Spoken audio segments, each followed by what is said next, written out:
Alright, welcome back, generals, to another Let's Fix Generals 0 Hour to make the best game ever, and we are still developing an unassemblize tool. Yeah, last couple videos there were a bunch of ones where I was mute. We did implement here the coloring of the assembler table, as you can see here. So yeah, I think I spent like 2 days on this when I was pretty banged up.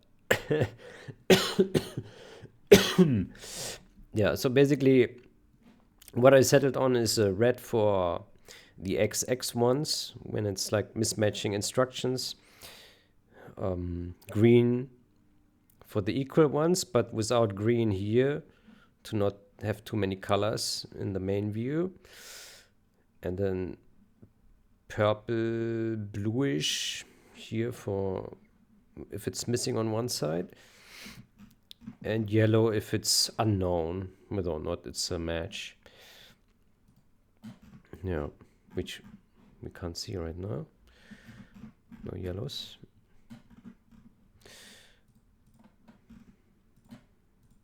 Here's some yellows. Yeah. So I think next two big tasks, I think, are we need to make an improvement pass, or let's say a refactor. We need to make a refactor on the way we store those instruction strings. So right now they are stored literally the way they are printed here. So if we take this and we move it over here, we see like this huge string, and it contains the actual symbol name. Man, this music is not good. So, and I think that's a poor choice, because it makes the string like long internally, and so like we end up with strings longer than they need to be over the whole over all of the over all of instructions that we store. And it doesn't it allows us to not it doesn't allow us to show the unmangled version of a symbol name. So here, for example, it shows us here the question mark, the dynamic memory allocator, add 3PAV, dynamic memory allocator, add A, which is like a mangled presentation of a symbol name. But the PDB file also contains the unmangled ones. And so if we wanted to have a switch to say, hey, please show us unmangled if you have them, we couldn't do this right now, right? Well, we would have to parse a string, see what's in the quote, and then look it up, and then substitute it. So it would be a stupid amount of work. I think what would be better is if we store it. Let's open here some text file. So right now we store morph EIX, like I don't know, some symbol, right? Symbol name. But I think it would be better if we stored like some reference to a symbol name. So we could, for example, say add 1, and then so that would be the whole string, right? This is the whole string, this and this. And then next to the string, we also then put like a index 1. So this add 1 would refer to index 1, and the index 1 would refer to the actual symbol name, which is in the executable, right? In the executable.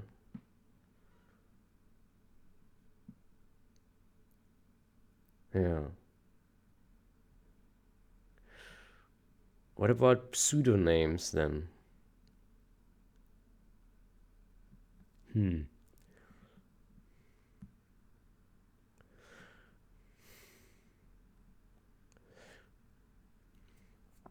Hmm.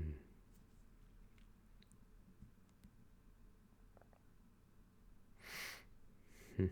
Hmm. Hmm.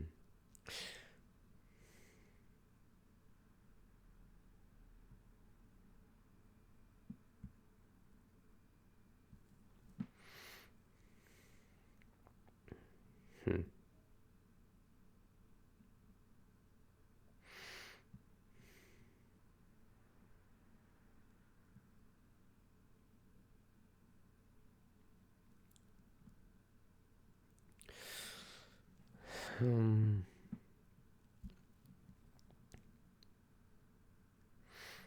Yeah, what if we have if we well always, yeah, the function saves the pseudonyms, and we are looking at the instruction belongs to function, so yeah, we can always look into the function or the executable. Yeah, okay, so I think this would work, right? I don't know how many of these you would have, maybe two. I don't know how many symbols could there effectively be at most. Typically I just see one, right? So here's one, here's one. So maybe it's one at most.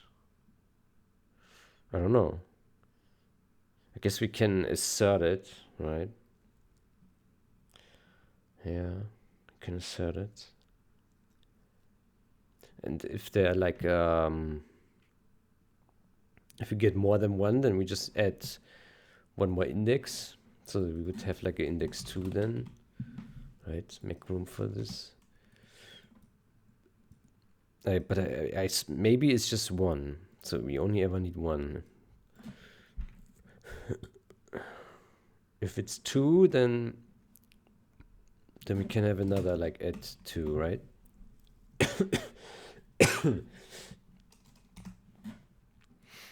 Yeah. Okay, so this would be one work to do, which is a bigger refactor. Or should be manageable. Another thing I would like to explore is highlighting the jumps. So like show where the jumps go with some arrows or colors. I don't know. It would be nice to show like an arrow that goes to the next instruction.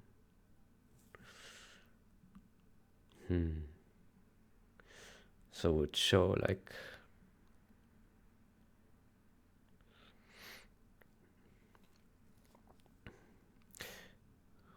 maybe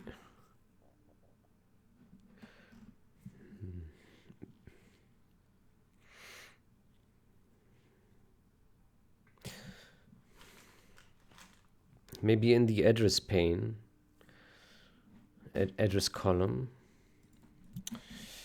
Maybe not.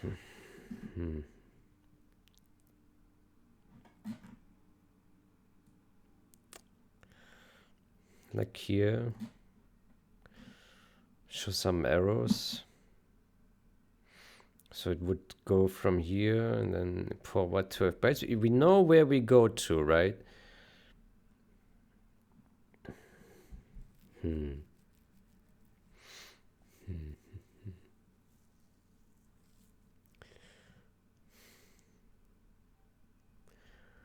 So plus 12 2 bytes means it jumps to here, right? 3 plus 12 is B, right?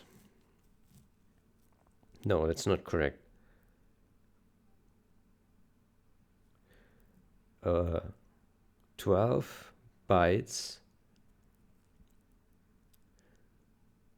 12 bytes are A, B, C. C, 3 plus C. So it's jumping to here, to this one. Right, so then there would have to be an arrow to here. Hmm. Hmm.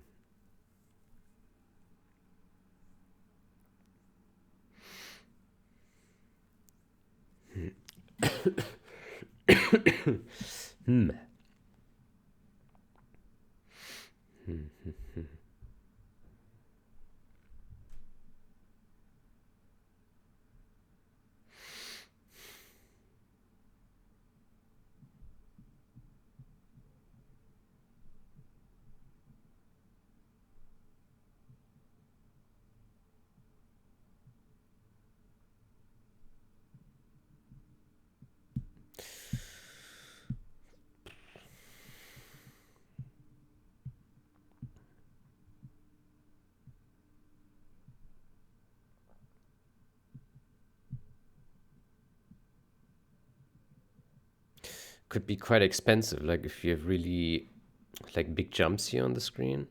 Well, I mean, we don't see so many instructions. We only process instructions we have in the view. But basically, we would have to look forward or backwards these amounts. So we would have to, yeah, step the instruction back. Yeah. Okay, let's see ChatGPT.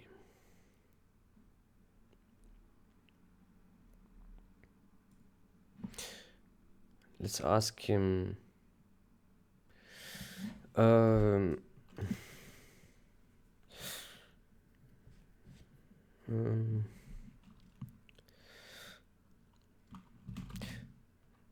what is the easiest way? Well, can we draw lines with Imgui?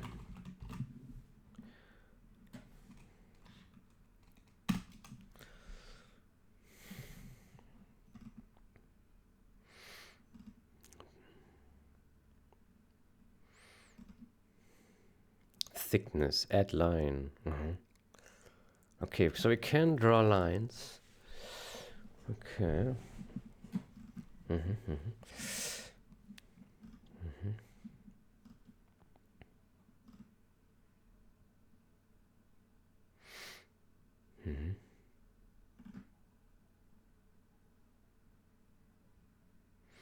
So we can probably draw lines.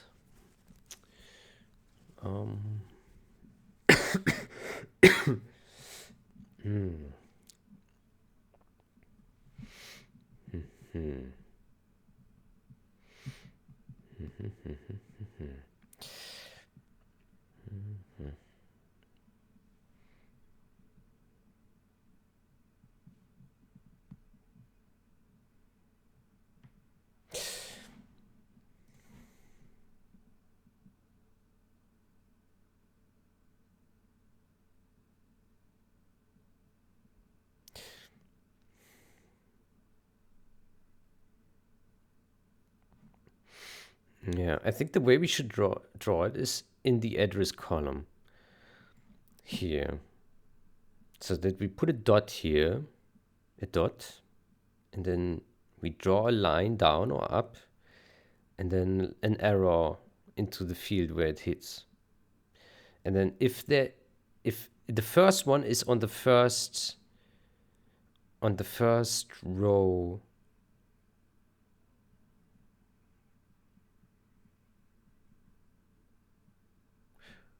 on the first character line behind this character here, and then the second jump would be on the second next, and so on. So, and depending on how many jumps you have, it would show a number of them.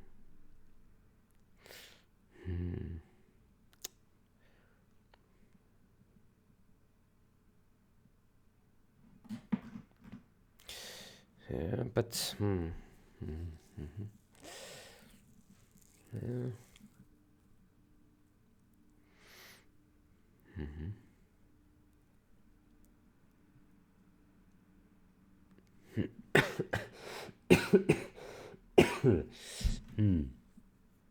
Yeah.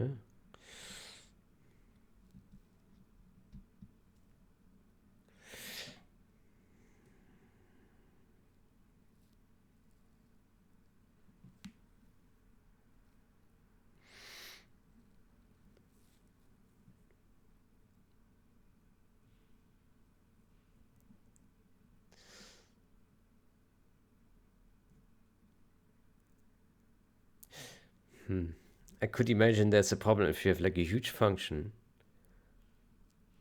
and it has all these kinds of jumps, and then your address column would be this wide because there are all these jumps, right? And then it would be just a mess to look at.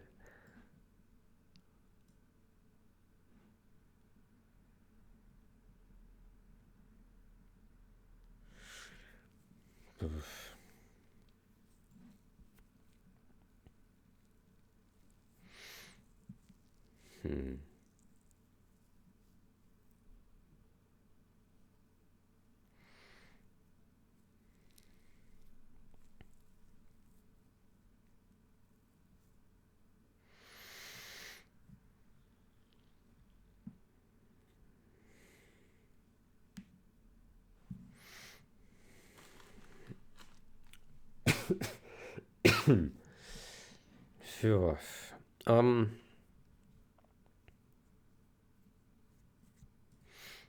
So we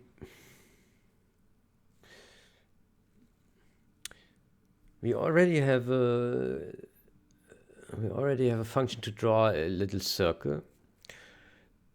So I guess we would need a function to draw a little triangle like this one here that's pointing down. Maybe you can actually just check how this one is drawn. So if we go to item picker and we click in here, then we go to core stack and we look at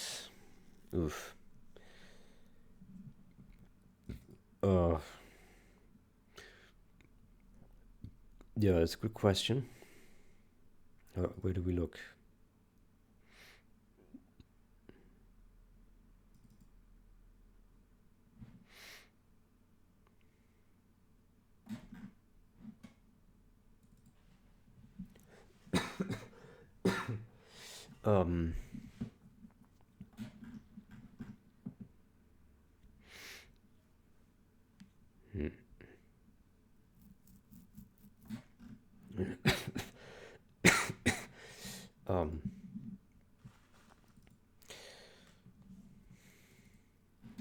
It's probably somewhere in here. Here, arrow. No?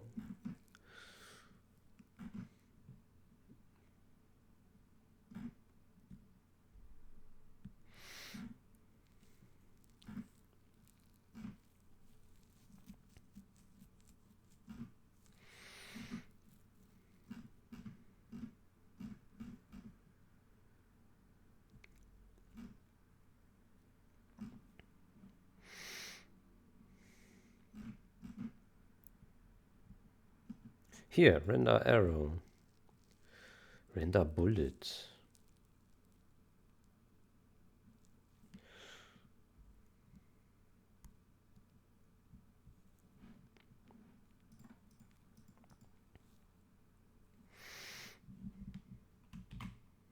It's an internal. Render arrow bullet. Pointing at direction.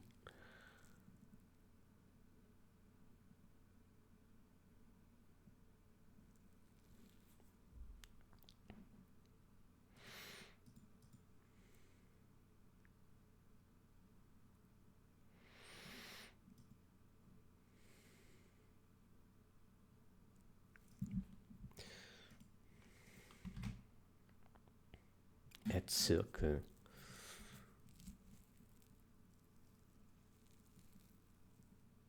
Should be baked in font.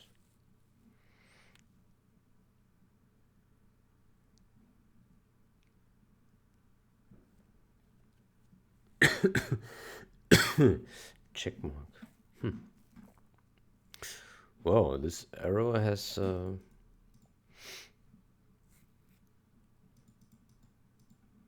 weird numbers.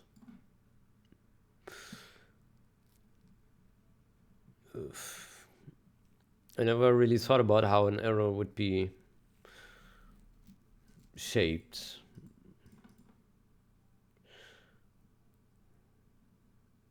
I guess R stands for radius.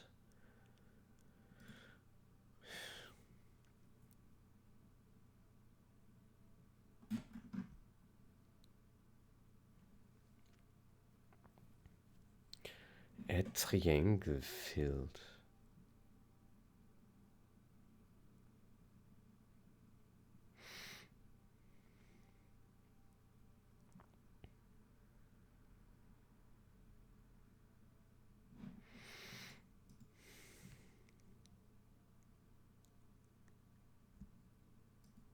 Is this internal? No.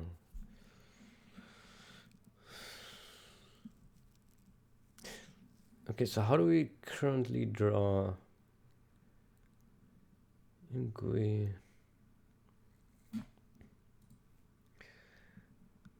Add circle fields. Calc text, font size.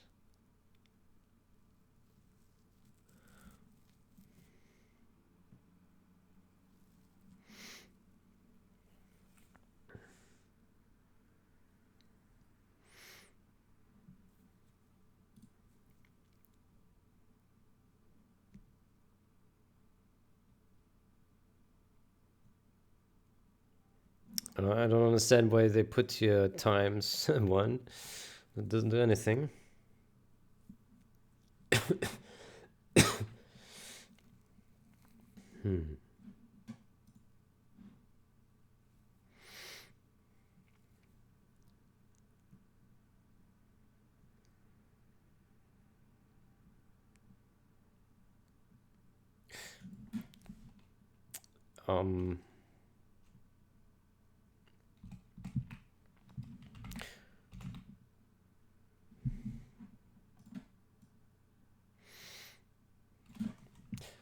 Get font.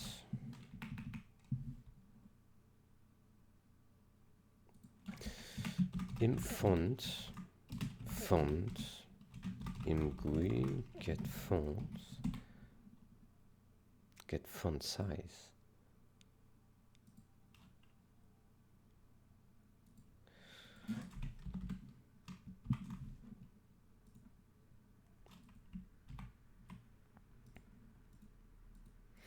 Can we actually just call this one here?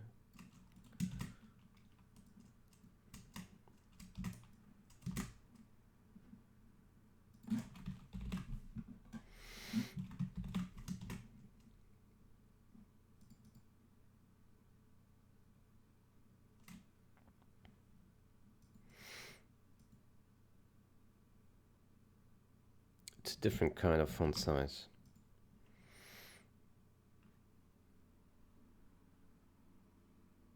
Text UV white pixel.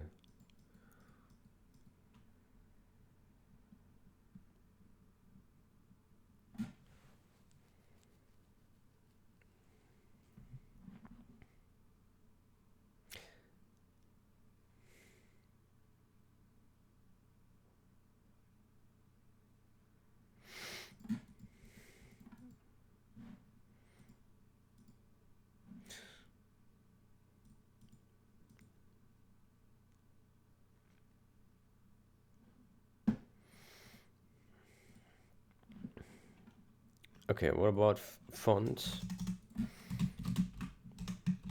GUI get font size is float.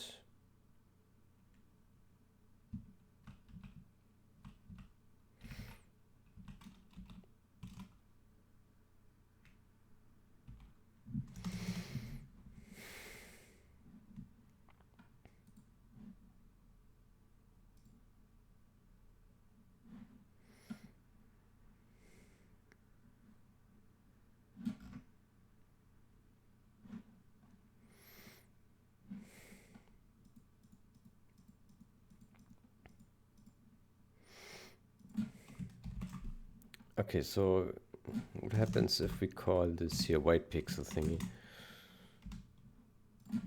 Let's see, what does it do?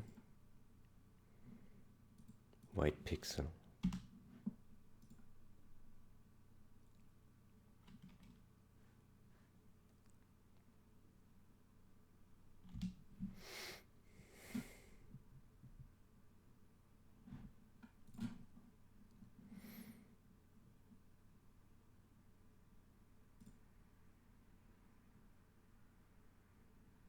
Okay, it doesn't work.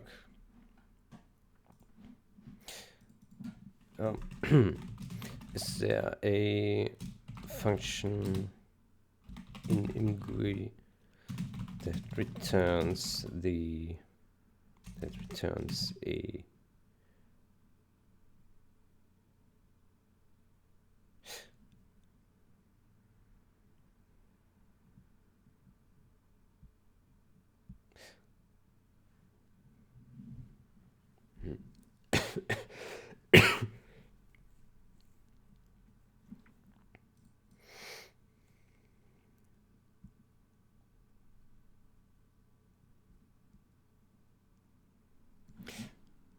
hold on.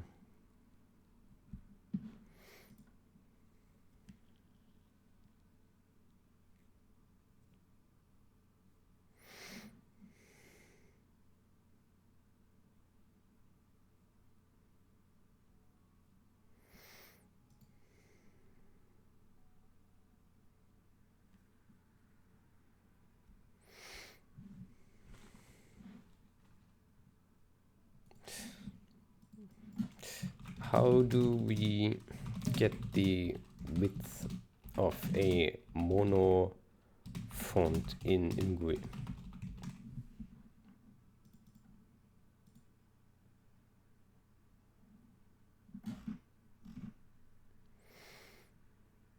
Get char advance. Let's see.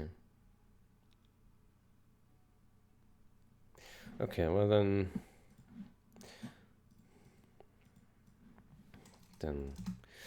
we leave the way it is.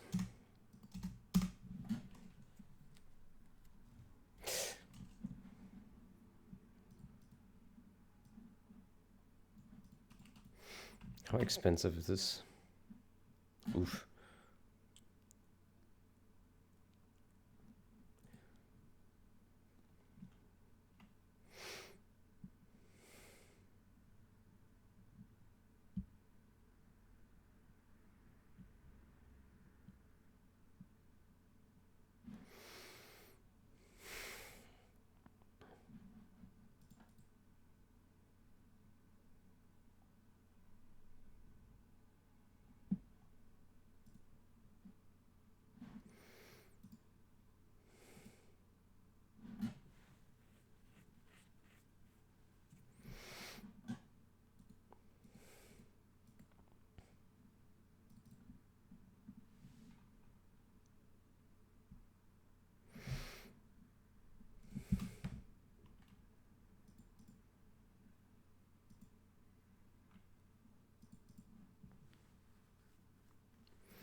Actually, we can just call this one here.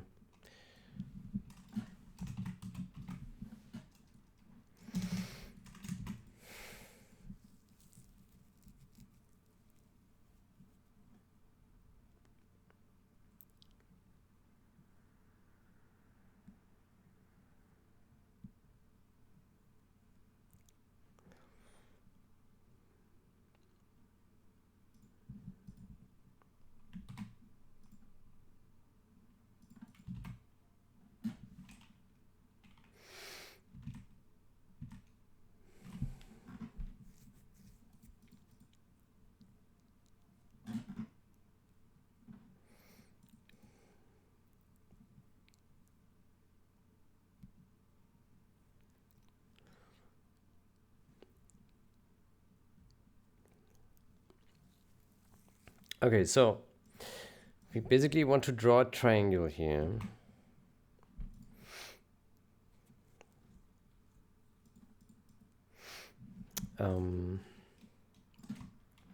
Let's ask ChatGPT. Given the following function, what can you rewrite the following function to allow draw a triangle instead of a circle with imgui? So I guess that would be simply with a customizable direction. Let's see what chat will do here. Let's do imgui. Let's see.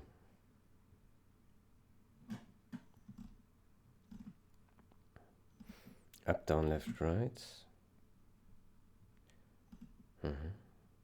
Direction. Okay,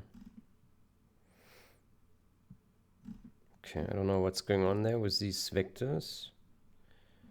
A triangle fill. Let's look at this. What does it take? P1, P2, P3.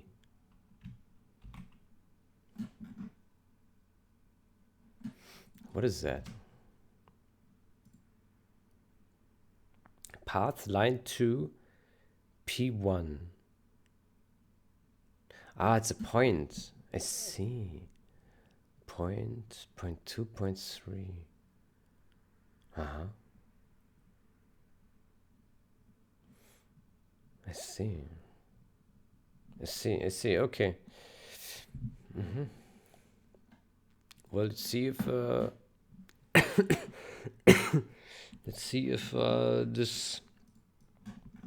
if this code would hold up as a starting position, at least.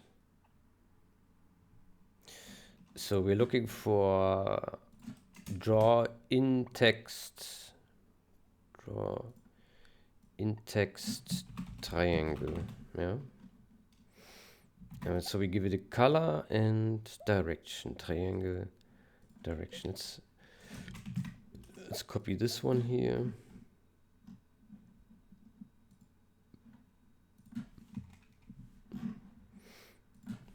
Let's put it here.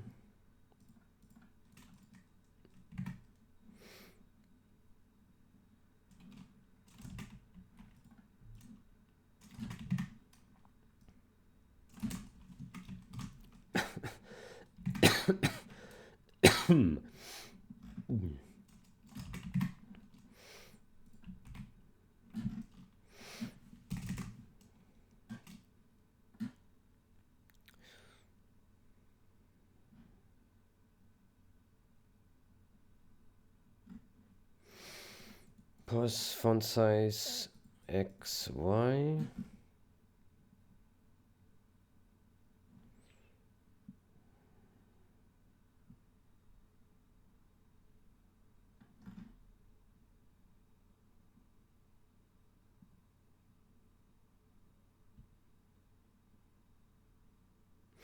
Well, let's see what it looks like. I'm not exactly I'm not exactly sure if like this. I understand the direction, but I wonder if the AI has generated like proper coordinates, or if like the lines will be all over the place. How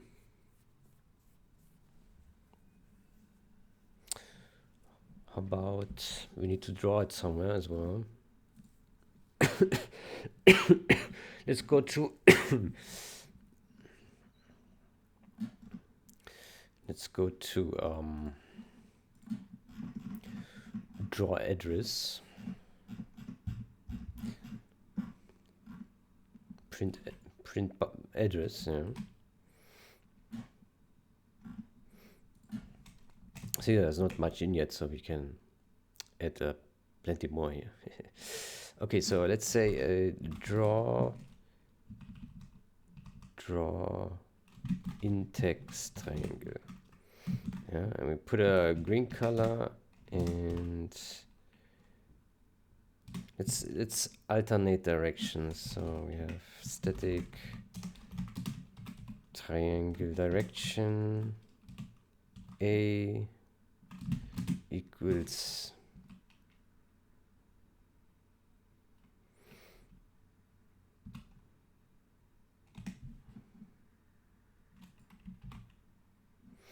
up, down, up, down, left, right. Okay.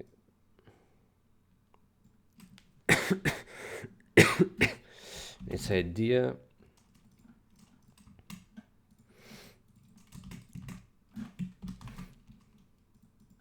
Let's do a static int n 0. We do n equals n plus plus n plus plus modulo 4, and then we do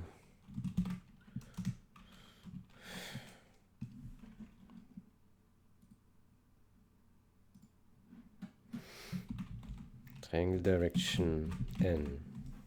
There you go.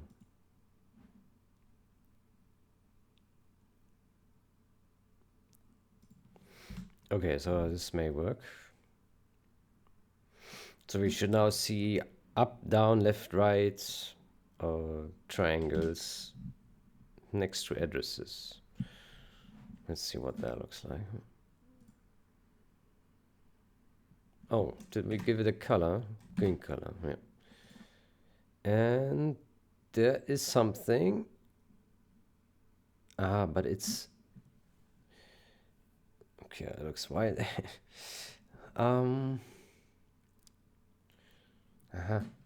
It's sitting.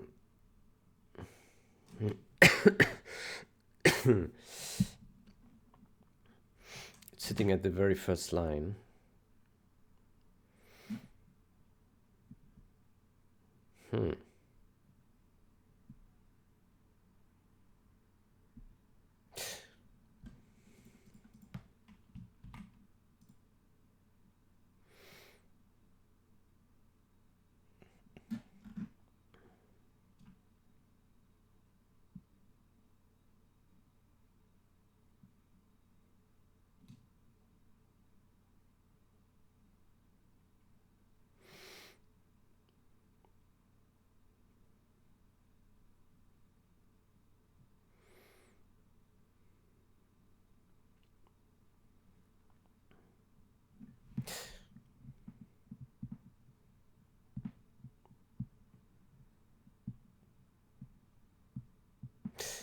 What I find odd is, why is this not advancing the cursor?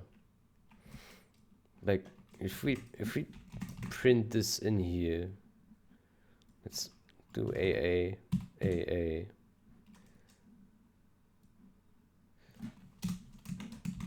then surely this should print behind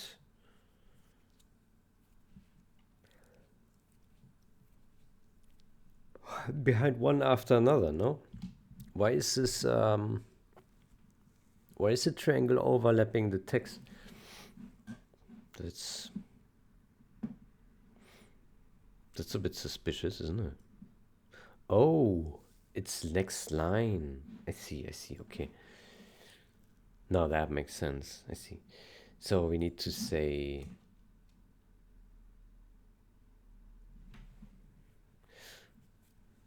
ah.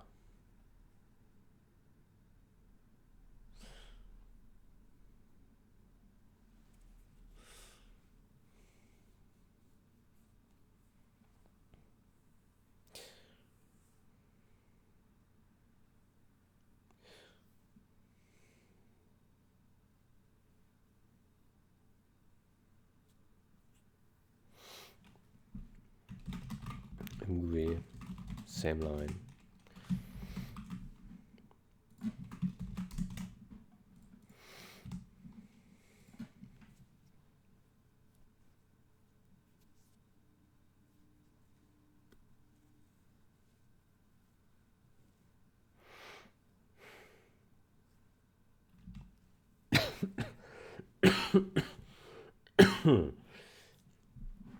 Let's see.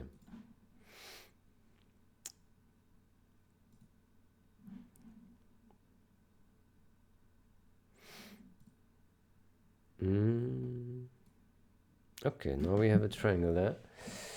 Yeah, the triangle looks wild.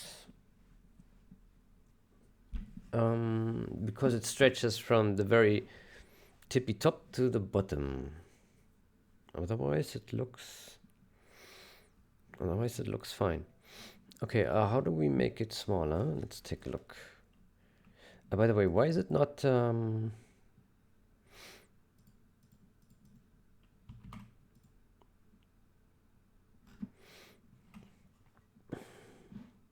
why is it never changing direction?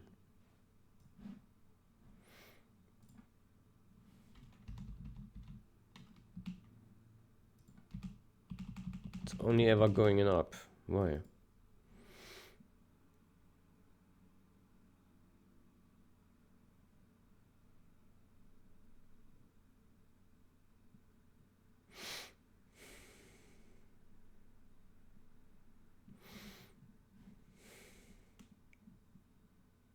Oh.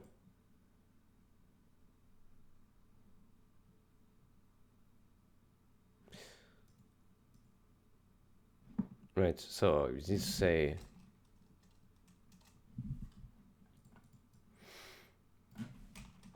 n plus plus if n larger than 4, n equals 0. Let's do that.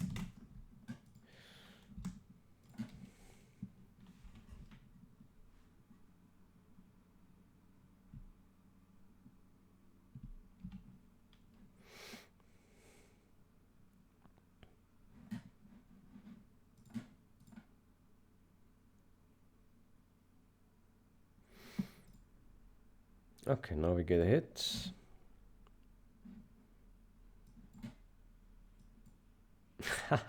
Okay, that makes sense.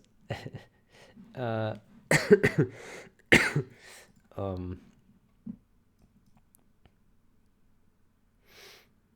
um,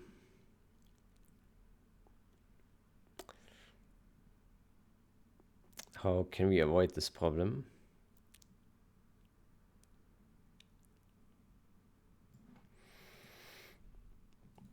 We do instruction dot address modulo 4. There we go. Put that in there. I think that should be good enough for testing.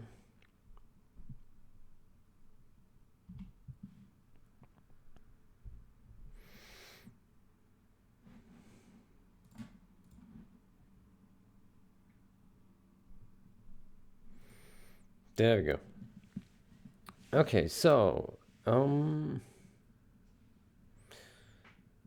yeah, it looks weird.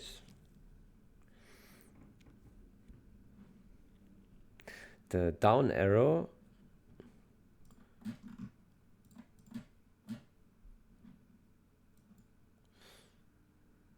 the the arrows seem to have different sizes. Yeah, that's weird. Yeah, it's extremely weird. Yeah, I mean it's a good starting point, but it's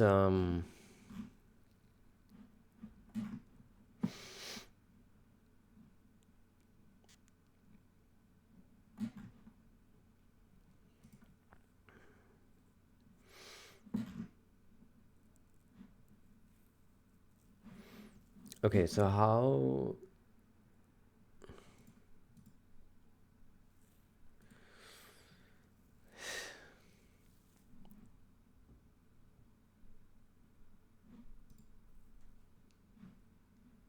Render arrow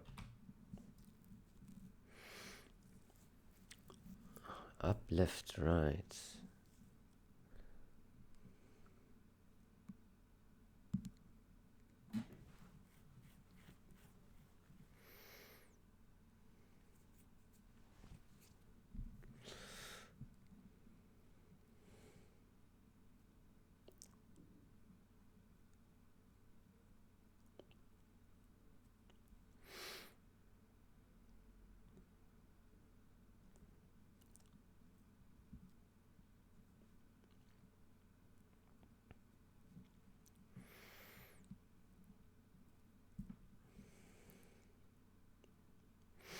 Yeah, so we could copy the way it's done here, essentially.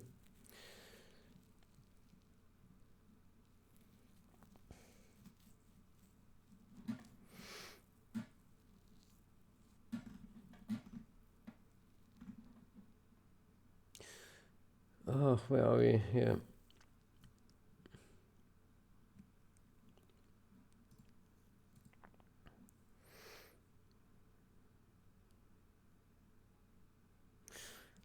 Yeah, I'm not surprised that this seems to yield different results. It looks random in ways.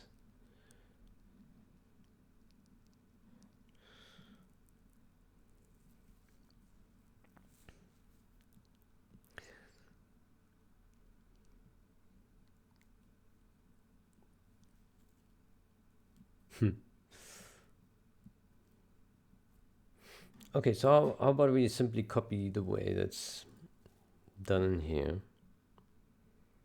I have no clue how these where these values come from.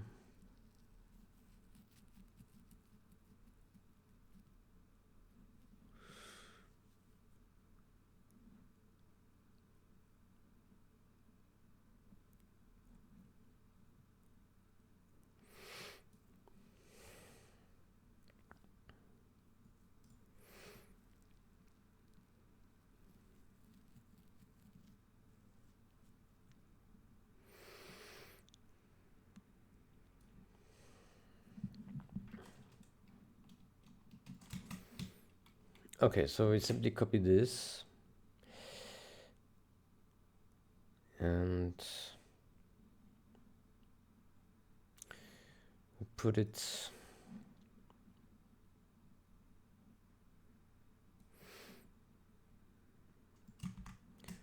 here.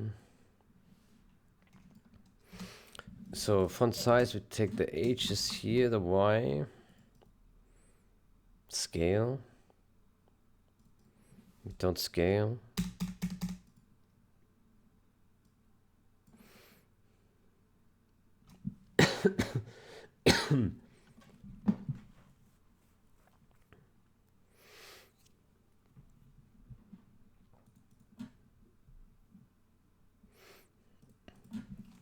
Let's do float H equals this one.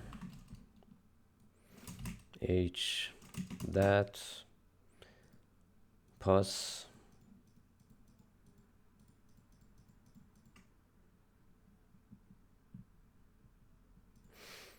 It's a bit strange that it doesn't use X of the font.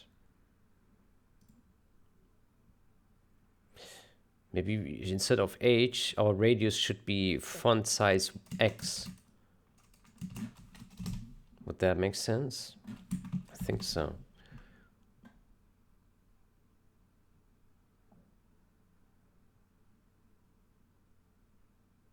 And then center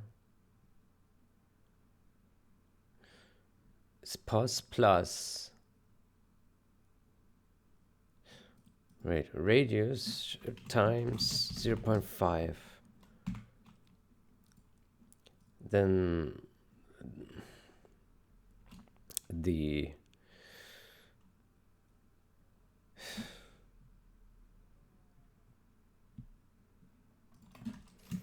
font size X.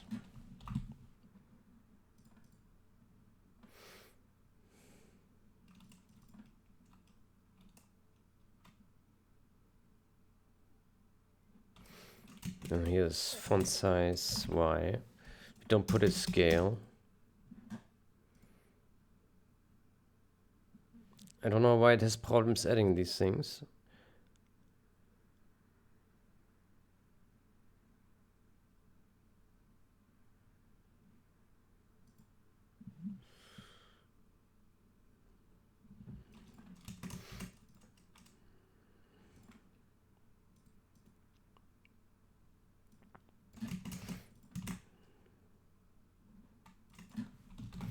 Take ingredient.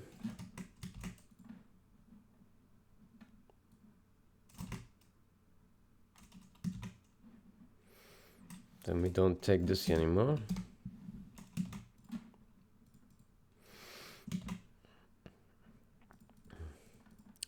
I don't know why it has problems here.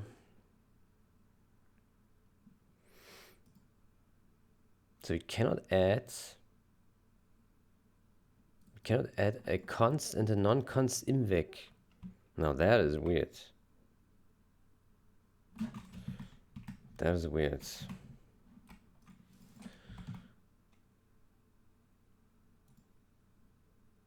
Well, that doesn't work either. What is the problem?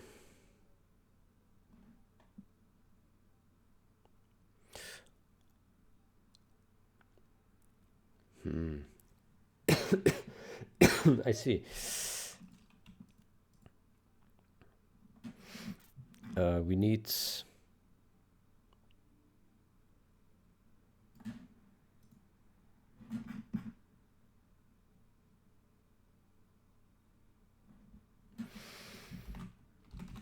ingui H. We had this in the past. Ingui.h. Ugh.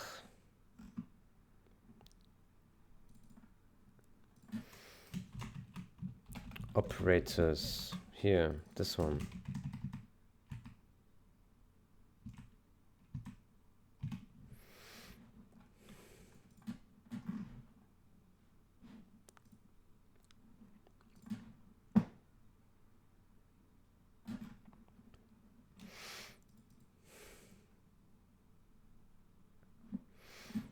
The question is, if we do here, include, no, define,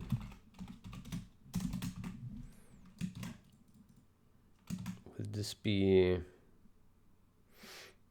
enough at this location?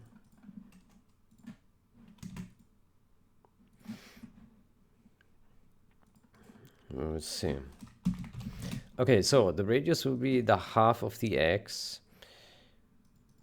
The center is also half X and half Y.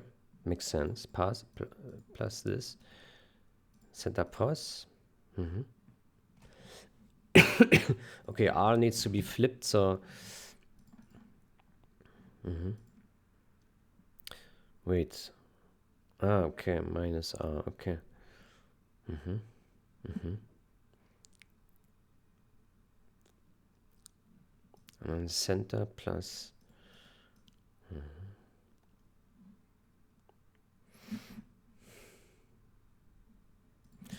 Okay, and then we move this here.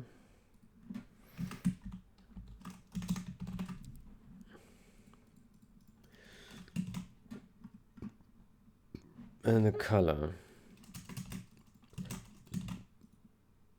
Okay, this might work. Yeah. At least this I can understand now.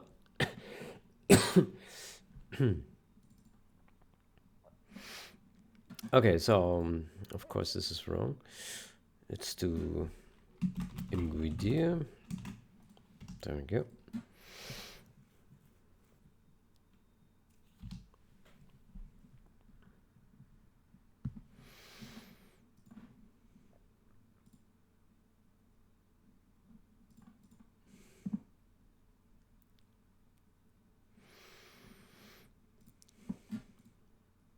Okay, so and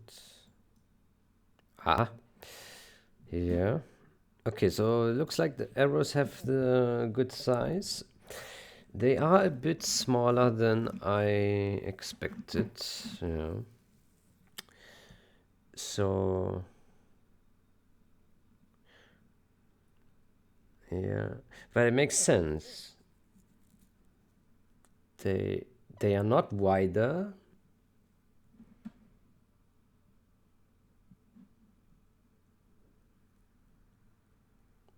They are not wider than a font character. Yeah.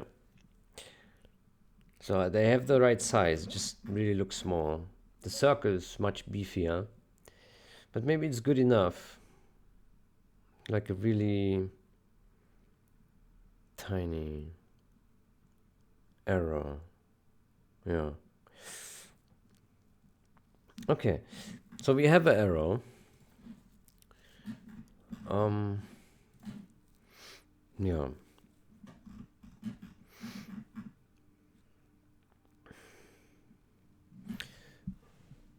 Okay, so now the goal will be to somehow draw a line here in this pane from one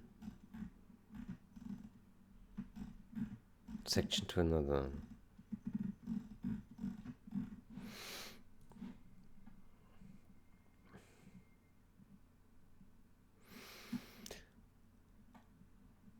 Okay, so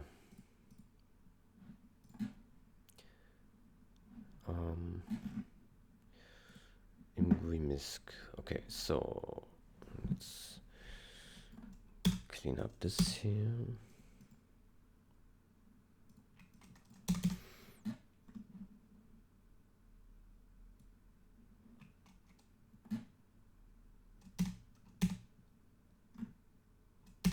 There we go. Good.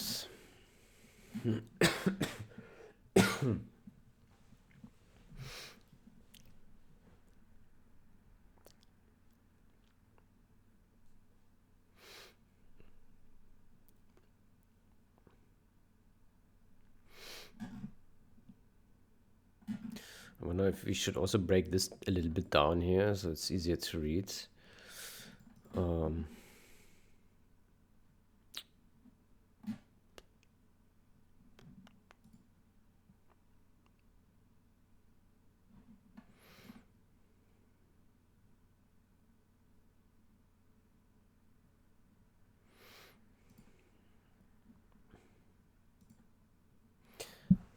I mean,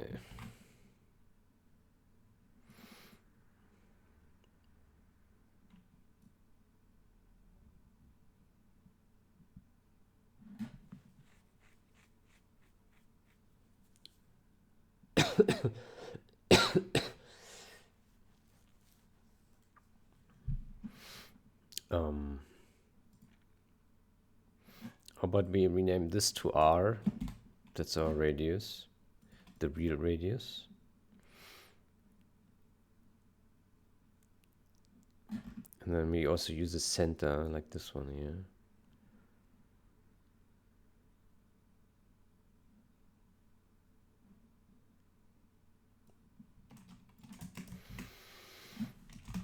center equals pos plus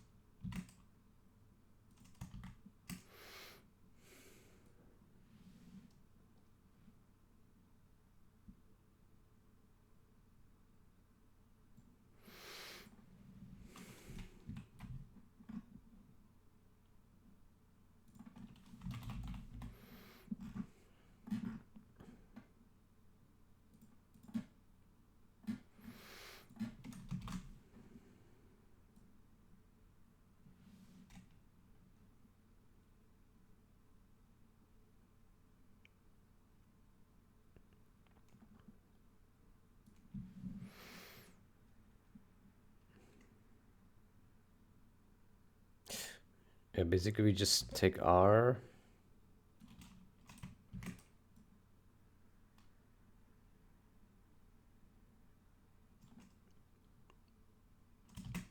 and this guy.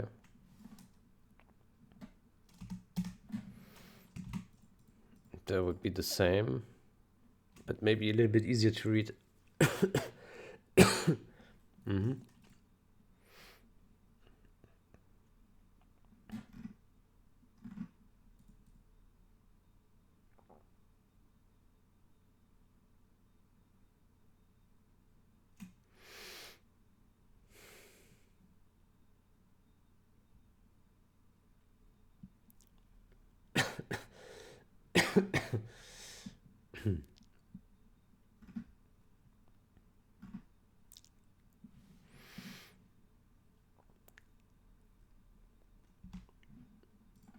Well, let's see.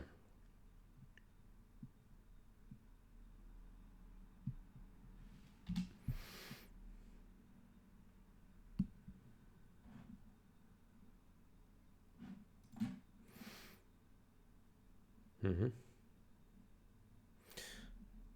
Yeah.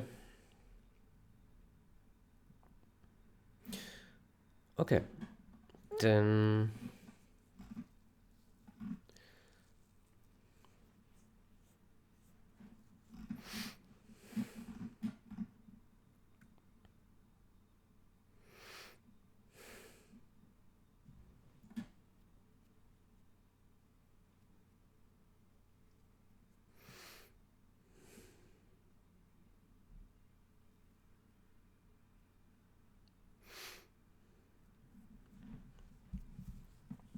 the question is,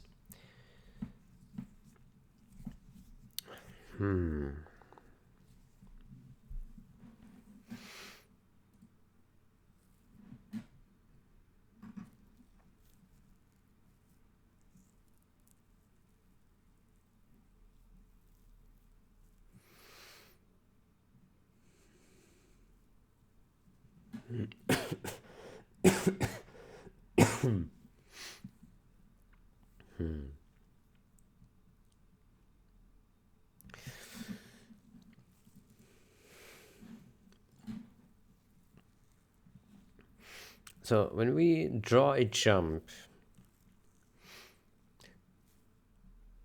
now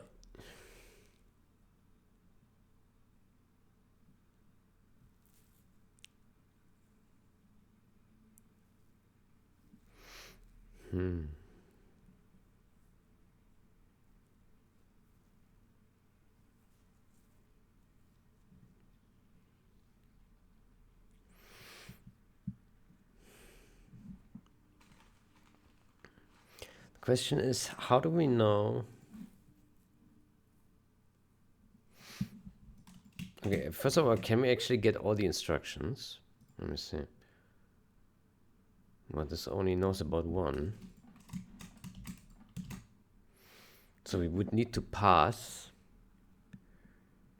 We would need to pass.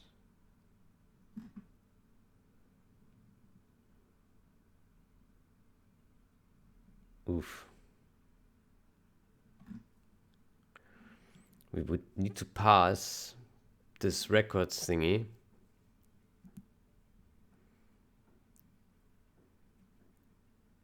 Oof. Well, we can give it to the columns drawer. Yeah.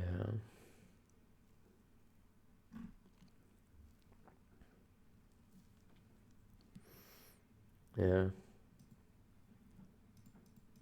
Okay, that's not a problem, yeah. We can hand the records to the columns drawer so that then later it can access it here if it likes to.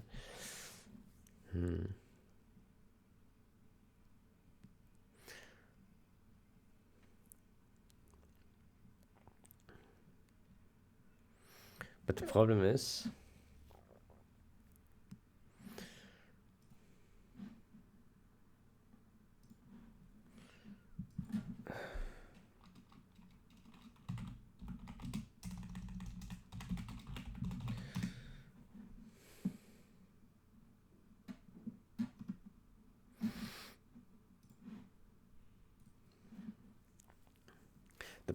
we won't know where this instruction is.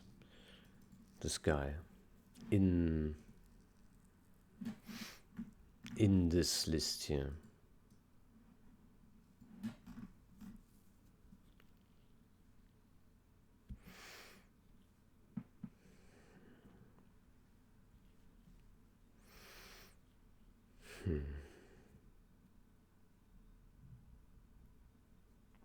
We would have to pass the index as well then.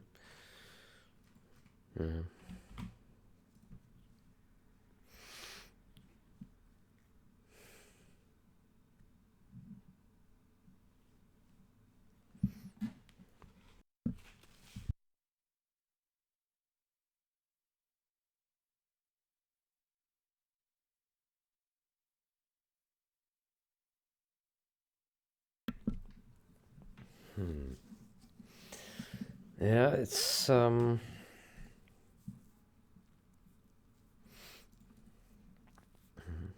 but handing down the data is certainly possible. Okay.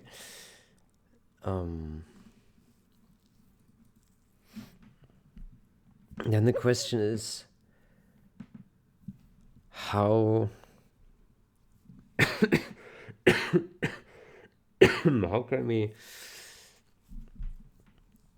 how can we draw this?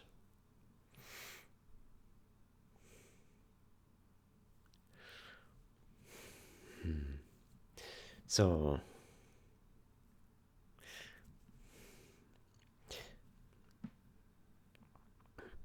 when we are jumped to an address from a later address, how do we know that we should be jumped there? Well, we can always check is symbol. If it's is a symbol, then we check. We look. Oof, then we have to look over the whole function.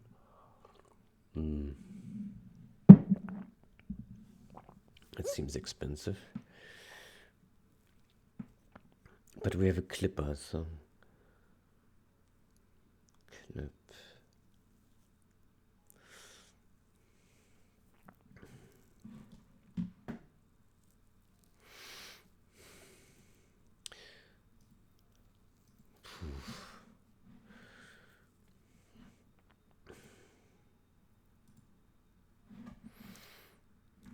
So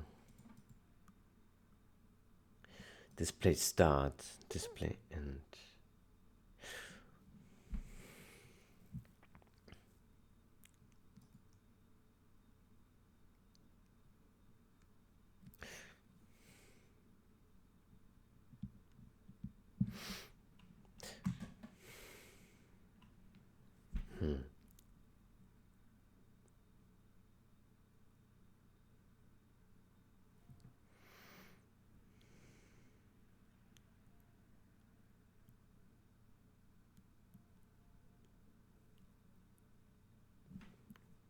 Oh.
Yeah.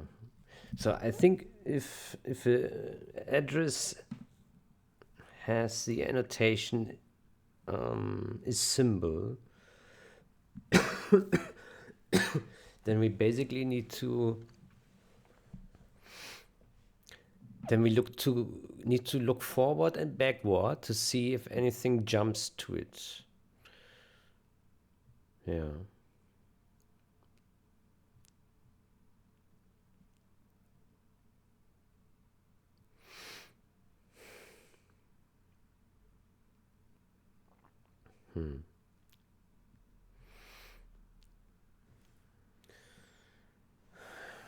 Well,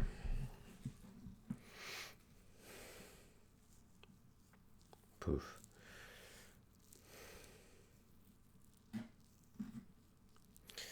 I'm not sure if it's worth the effort.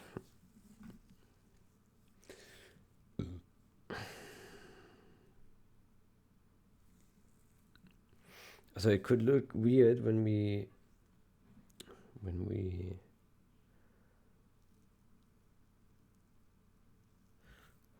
scroll through the list.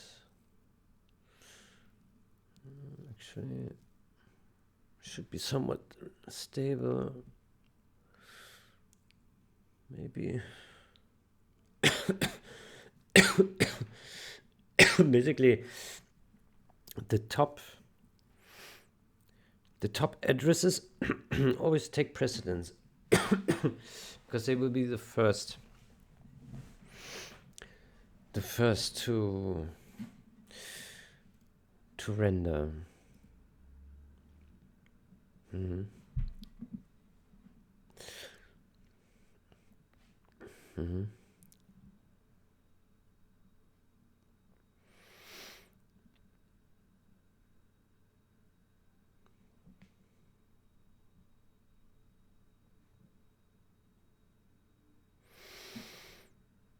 Yeah, I think it is possible to implement. Just the algorithm will just be a bit tricky, but it should be possible. Okay, so how do we do it? So we probably have to work with this range, and I hope that this range is like stable after the clipper has figured out how much this range is. Like let's put a breakpoint in here. That's somehow not showing. Let's click on a different function. There we go. So right now the clipper says 0001. Yeah. Now there's another step. 01. 111. Okay, so it is advancing. Now still 111. Ah, because you need to go through it, yeah. And now it does another step, and now it's done. Okay, and now it's 0 to 1 again. Oh. Okay. Okay, now we can't trust the clipper then. The clipper is not good. We have to...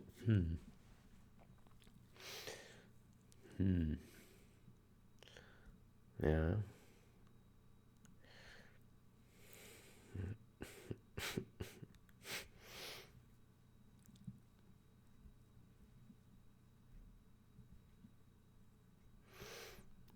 The clipper... Since we have like 2 iterations here, like that's not helpful for our purposes.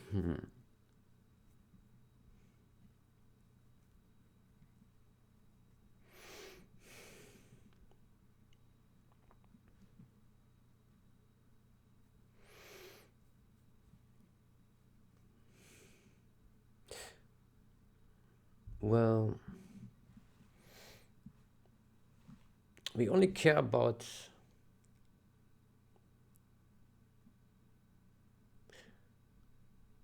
So we care about the addresses that we are shown being jumped to and jumped to something else, right?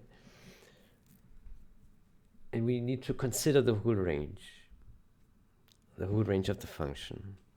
Okay, so most jumps probably will be short, right? A couple instructions, so not a big deal.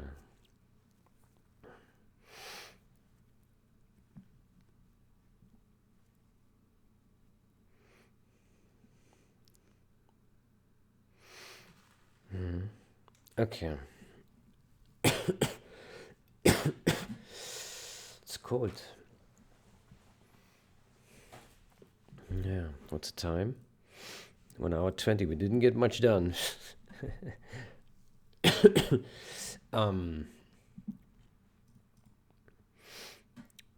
Okay, so so what we definitely need to do is pass these records to the drawer. Definitely. Okay, so we pass this guy here. And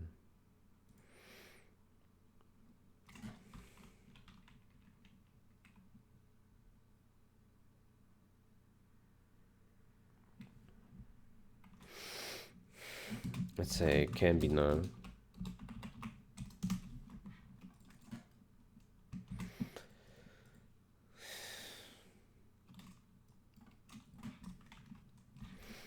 Okay, let's take this guy, put this here.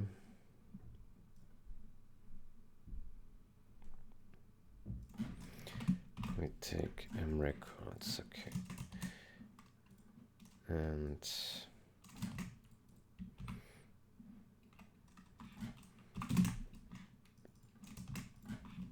put M records. All right, so we have the records in there.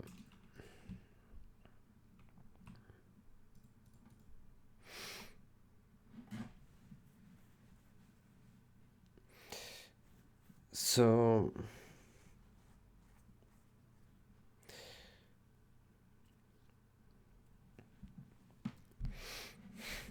we certainly need to pass down the index, right?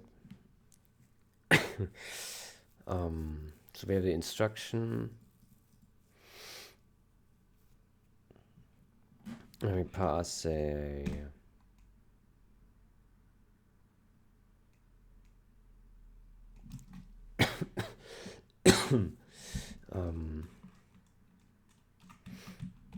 index t.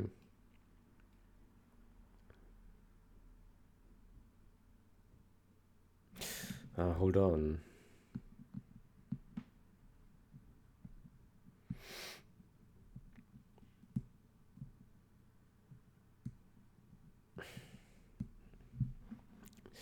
This is not quite right either,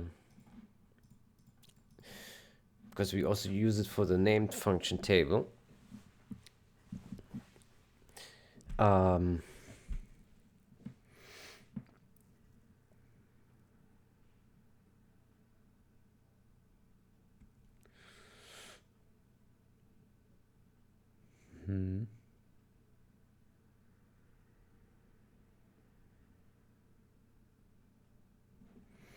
Right, so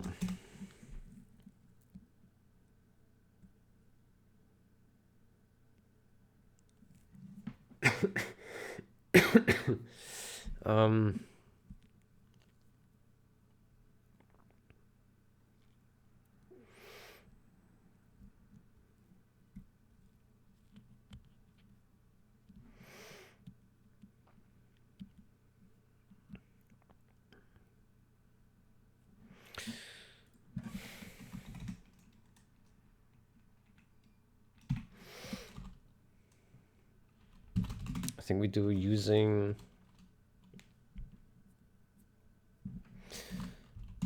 a CD variant.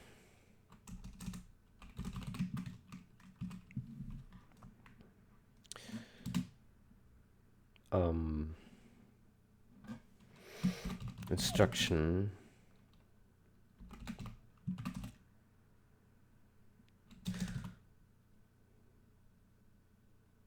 instruction source instruction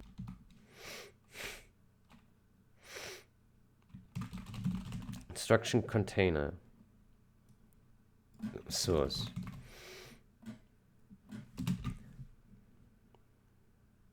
Is std variant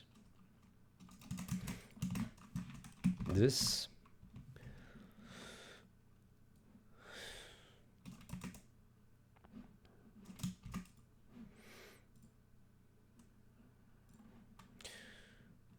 Let me see.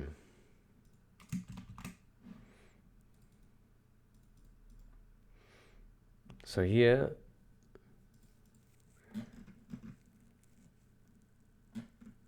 so here it's calling with instruction. Yeah, here's some instructions. I see. Okay. Okay, so it's ASM instructions. So it's one of these guys, right? One of these two.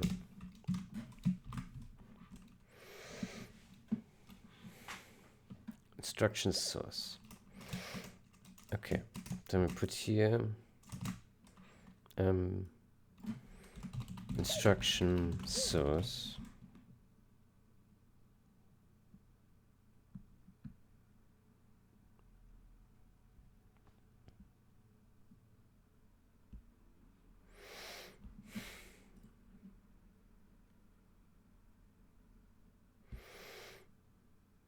Can we put a void in here?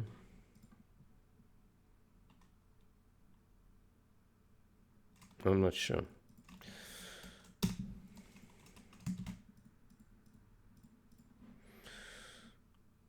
Okay, so we have this. I will put this. Make this const.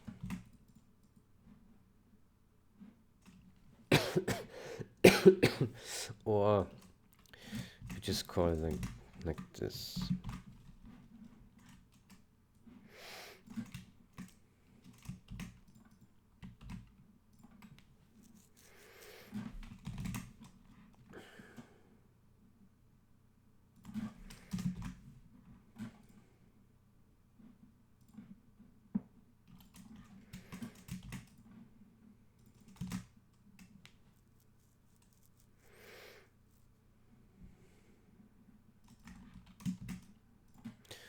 Can we initialize the variants? Doesn't look like it. Oof.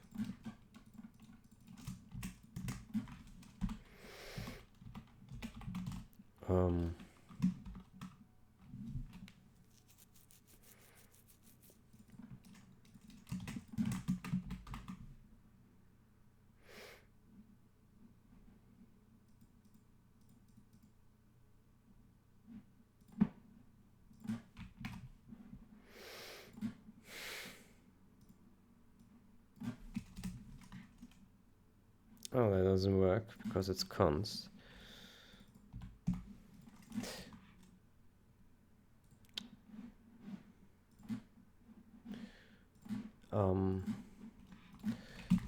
C++ initialize variant.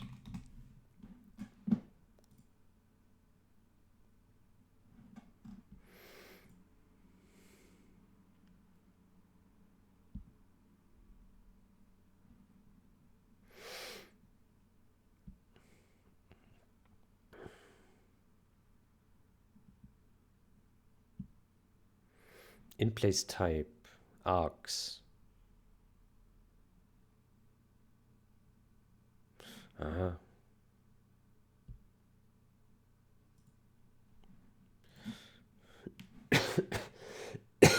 So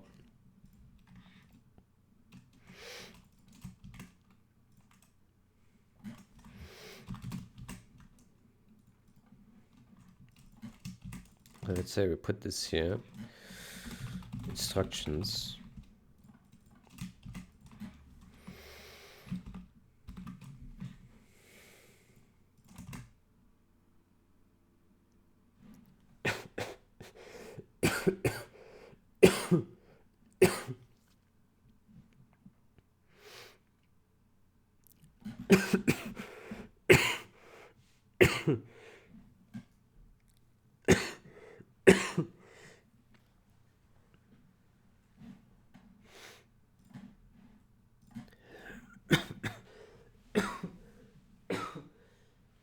Shit. I think I need to stop talking.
Yeah.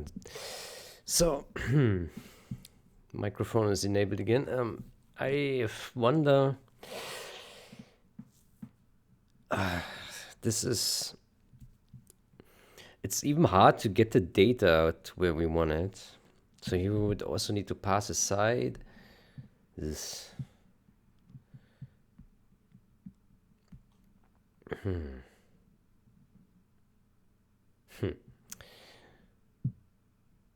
Yeah.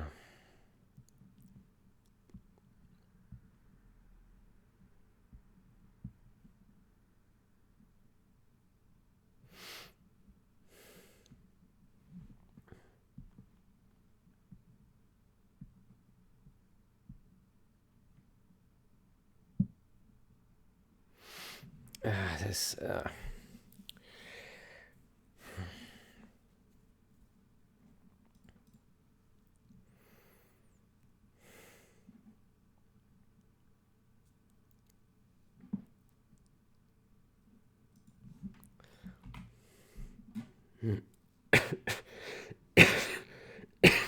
I, I also don't know what the best strategy is to efficiently determine the jump drawings. Like, do we just go from addresses that jump to somewhere, and then from this angle from, from this information we draw something, or do we need to look at if something is jumped to? I think we do, because actually no, we don't. We can all. I think we can just draw up and down. Don't really. We don't really care. We don't care about.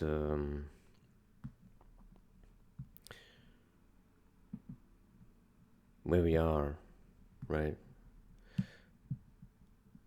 So would it be enough to just say we only draw when the instruction is a jump?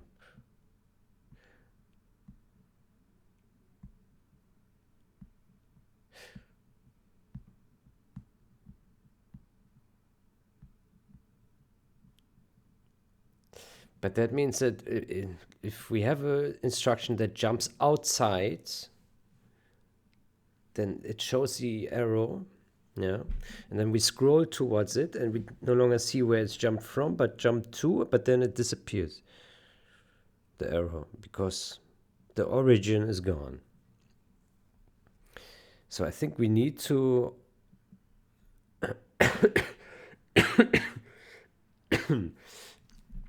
we need to check all. We need to draw all. If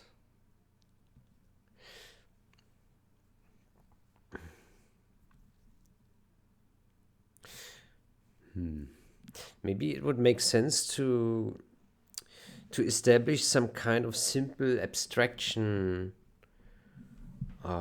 in the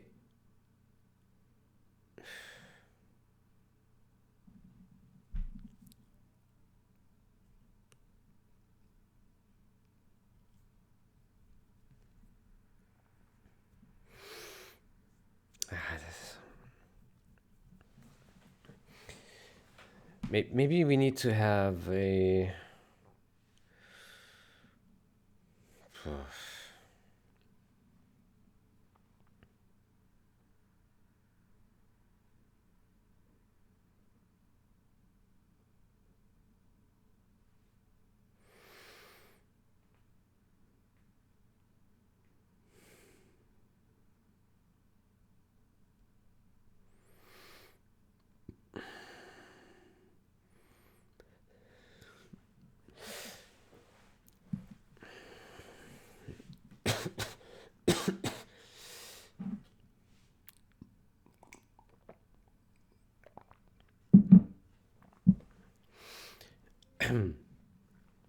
maybe we need to build some kind of lookup where we can see where, yeah, like where does the function jump to, and where where does the address jump to, and where's it jumped from? And jump from can be multiples, right?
So how about inside here we create a some information about the jumps.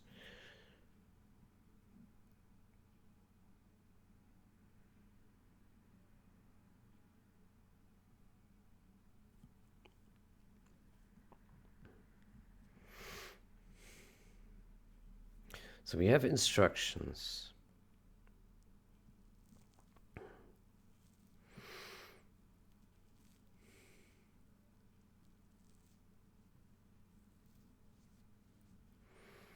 Instructions.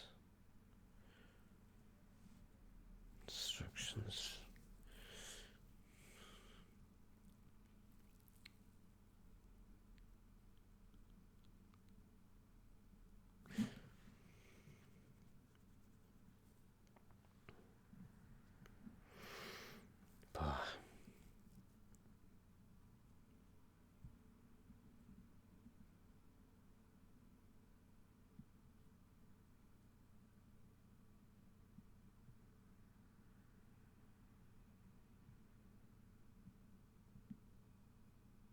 By the way, I do wonder, why do we need begin address and end address?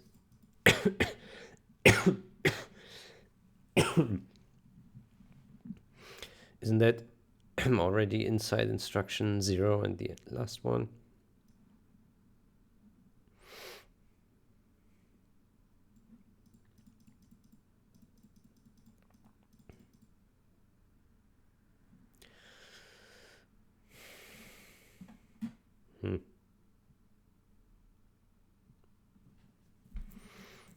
Doesn't matter.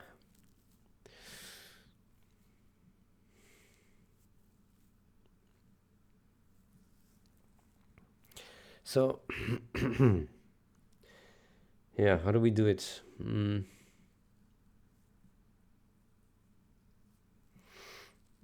Jump table.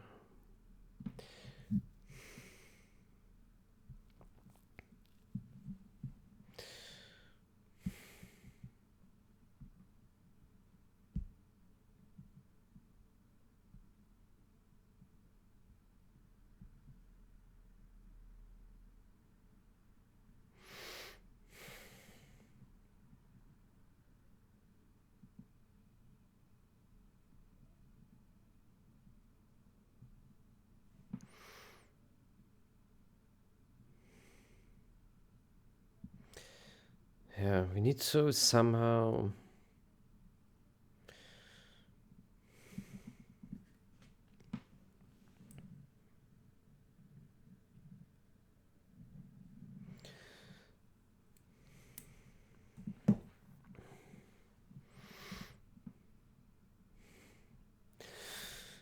Need to jump. Need to jump. Yeah, we need a good approach here. Otherwise, I don't see this coming along. It's not straightforward.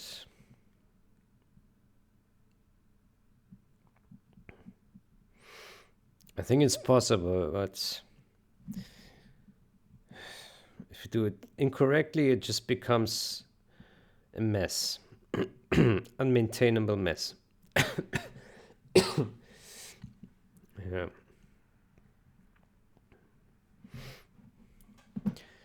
So, this instruction.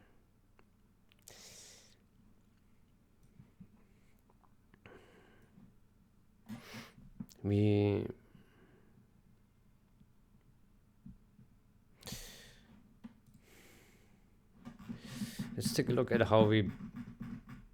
So here we already loop through function once to identify all jumps to local labels and create them.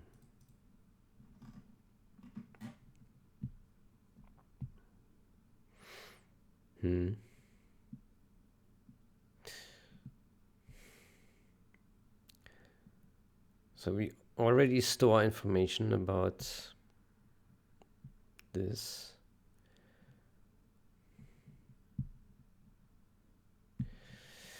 But just in forms of pseudo symbols.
Ah, this is hard. I don't know easy way to do this.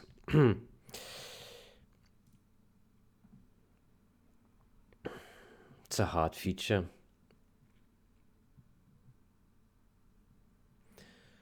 Very hard feature.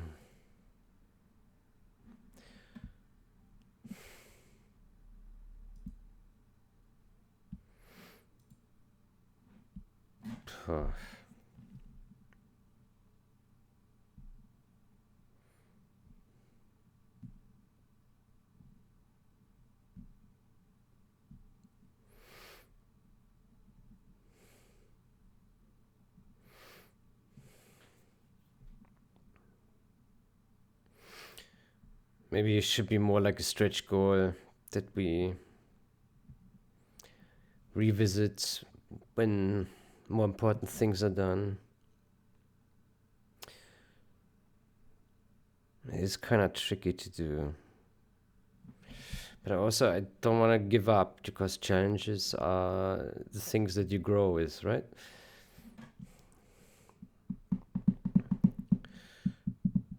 Yeah, right now I have no clue how to properly do it.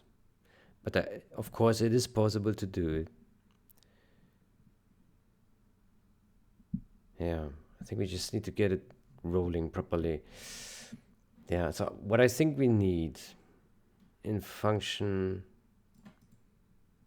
here, we need some container that allows us to query if an address,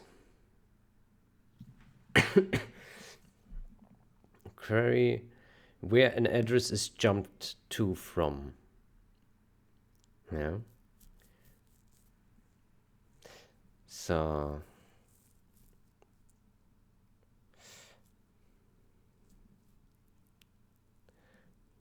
jumped to from.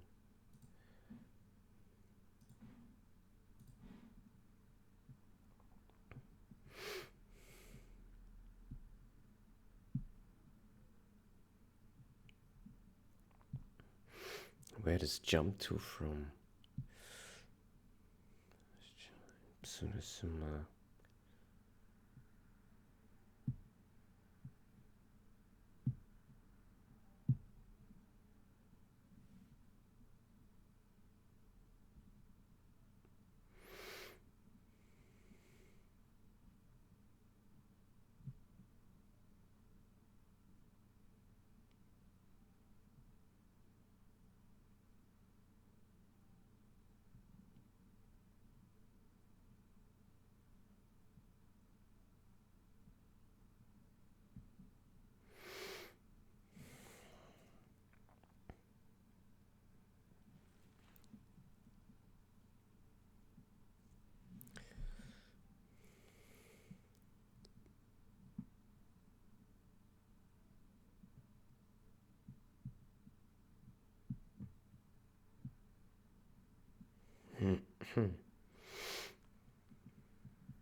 But then we also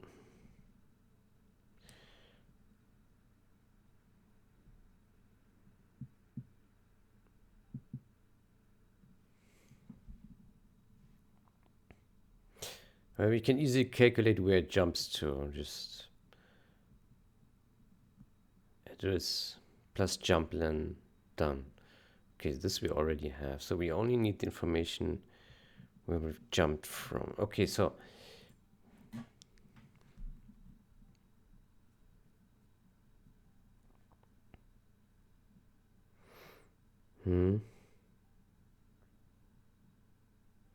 so how about we build a map?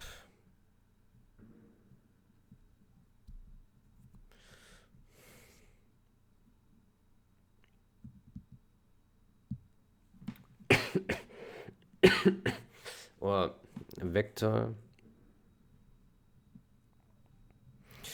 Well, it's a vector of vectors, isn't it?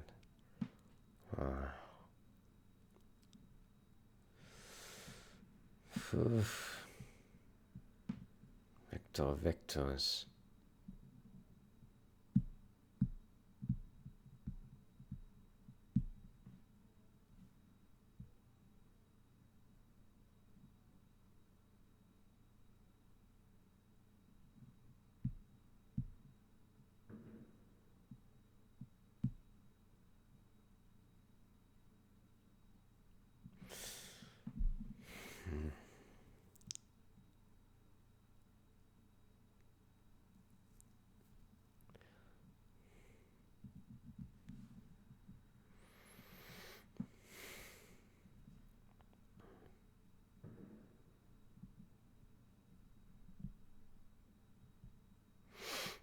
Yeah.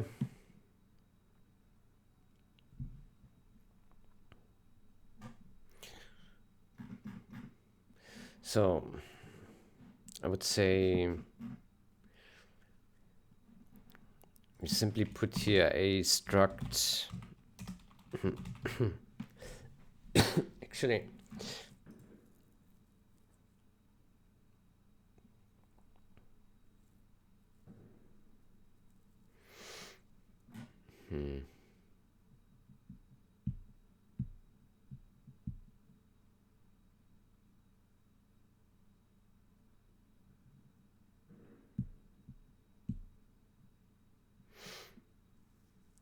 it would be nice if it was right part of the instruction itself is being jumped from,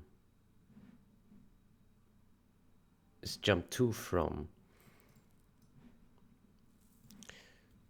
but that would be too much info in here. Ugh.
Yeah.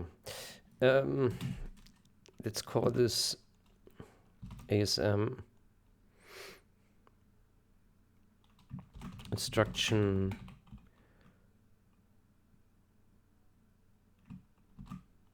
jump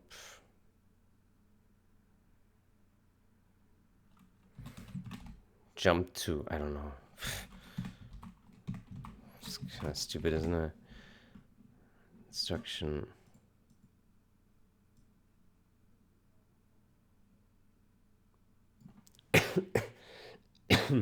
instruction jump dist.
ASM jump destination info.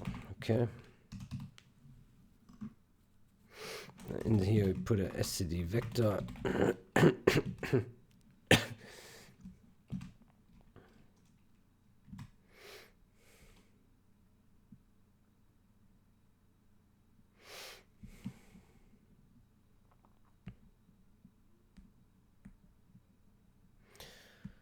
call this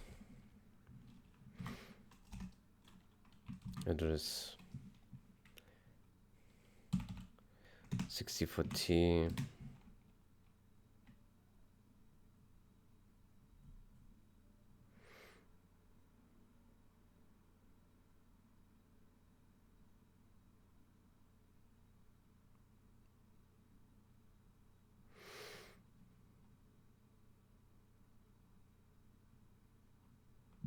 jump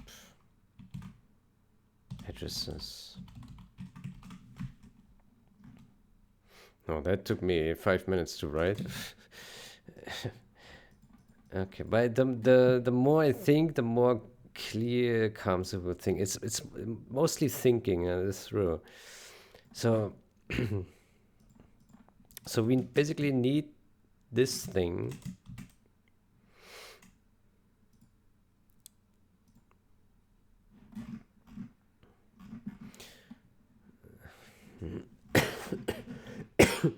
So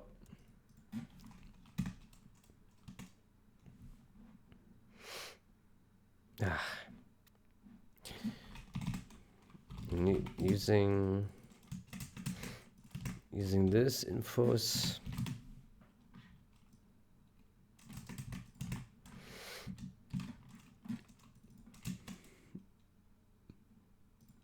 jump destination. Yeah. Good. So in this info.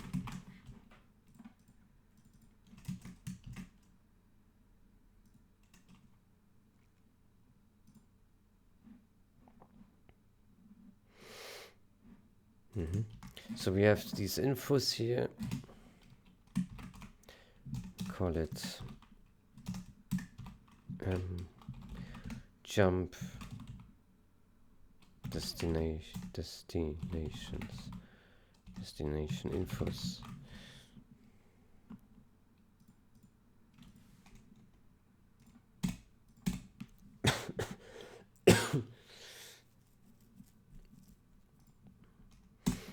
Then we create a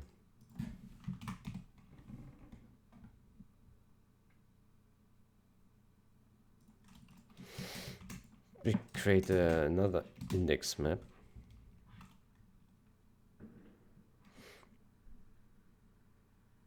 And we call this jump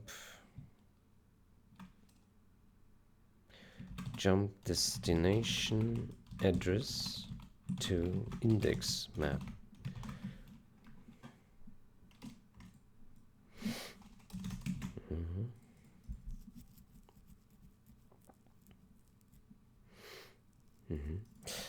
So essentially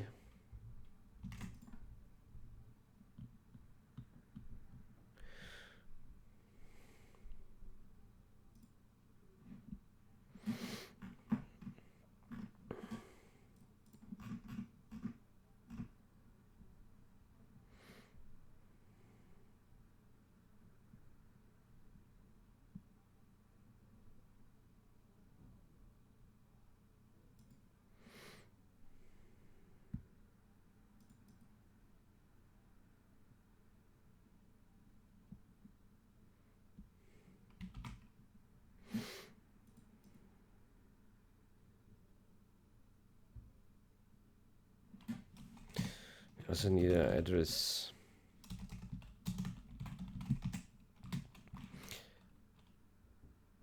jump destination address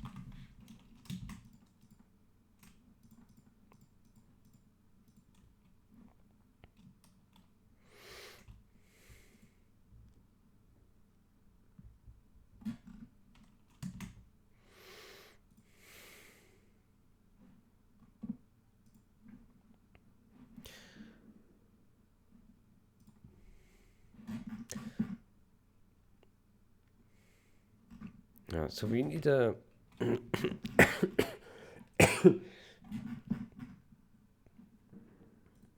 we need a function where we say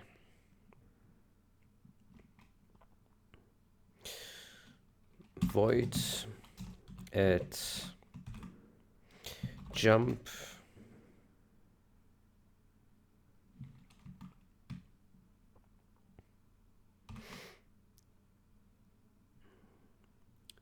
jump destination address 64T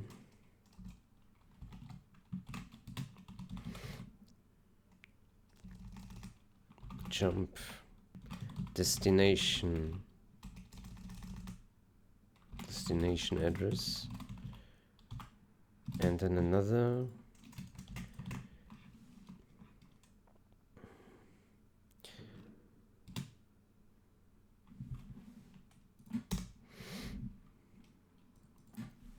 jump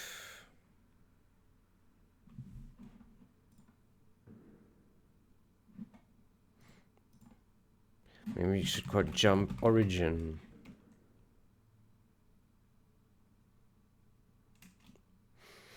What is the opposite of origin?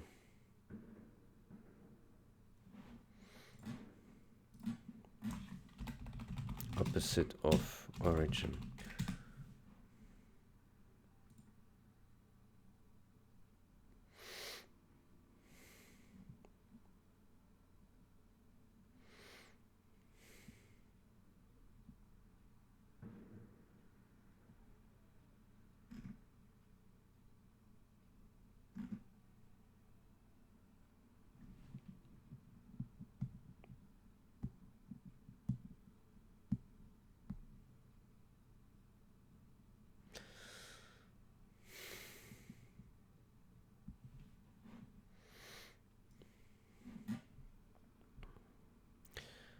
No idea.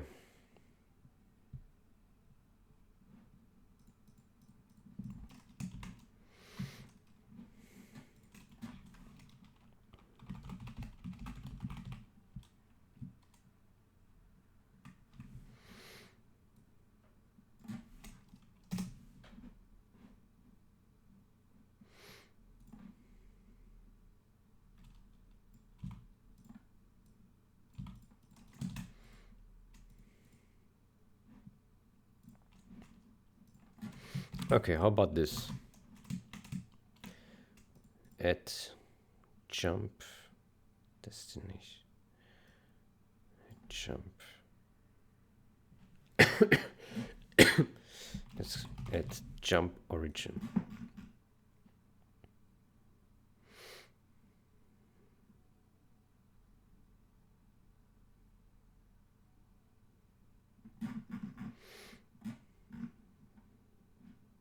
Well, I don't know if it should be called origin or destination.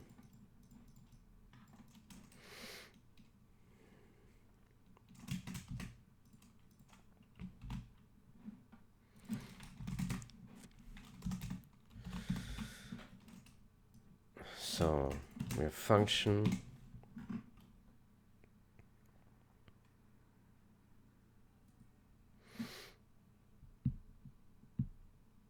So we have if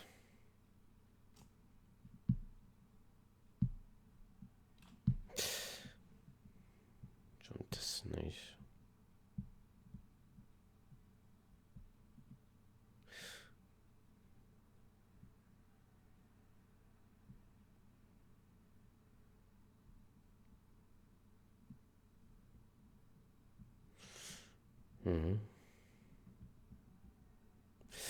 Yeah. So we have if, no, not if.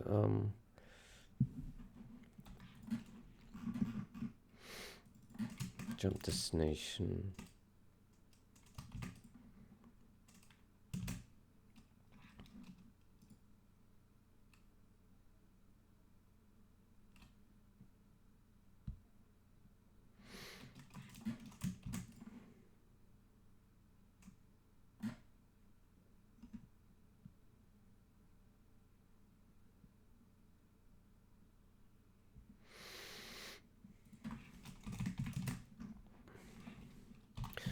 Dot find jump destination.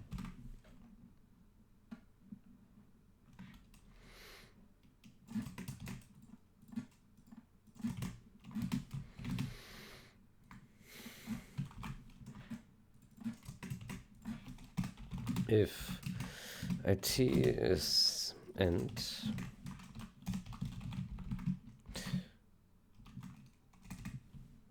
actually, isn't there some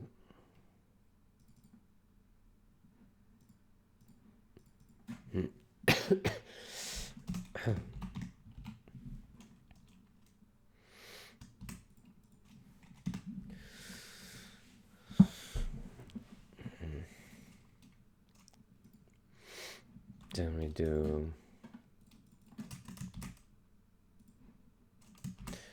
and destination infos dot pushback or emplace back, emplace back, and then we do this dot emplace hint it, and we do this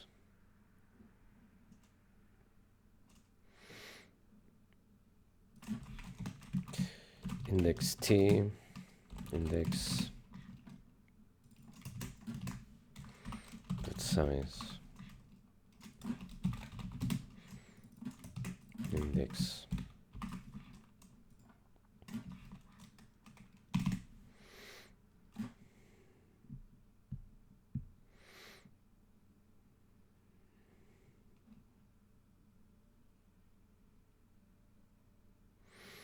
then we do it equals that. Good. So then assert it is not this dot end, and then and then we can say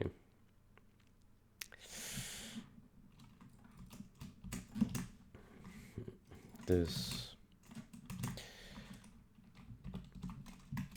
t dot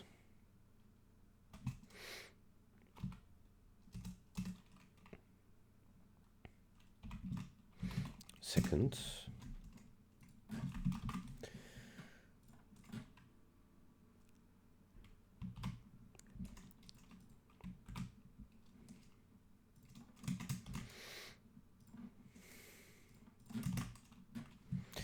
info, and then we say info, and I do think that this will be unique.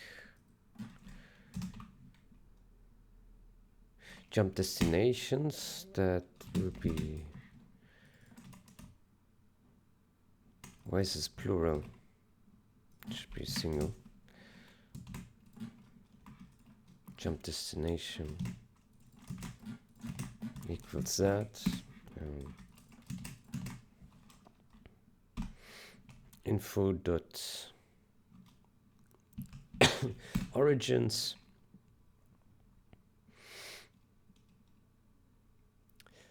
dot pushback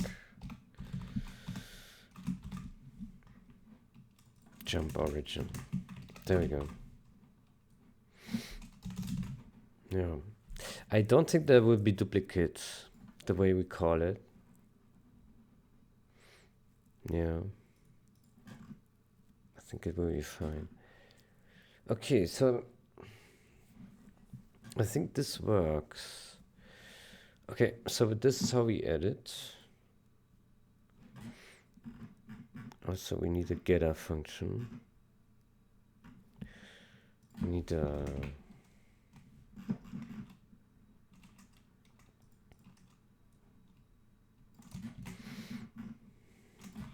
const destination info get jump destination info const.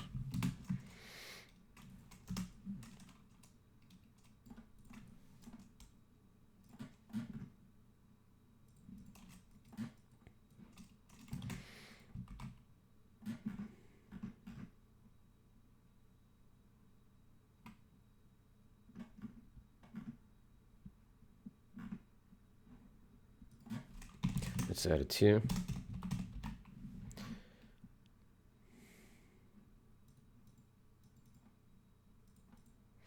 It's kind of wild, isn't it?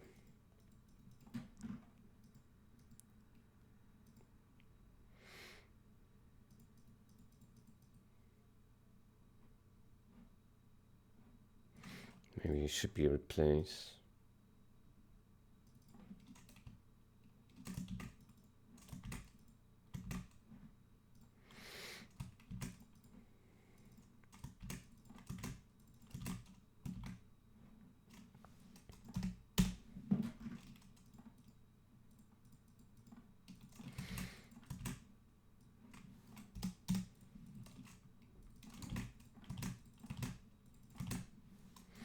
There we go. Okay, let me make a copy of this guy. Put it in here.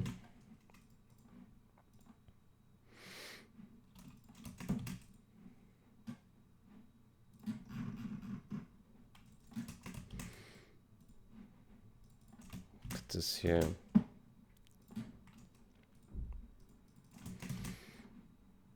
And this.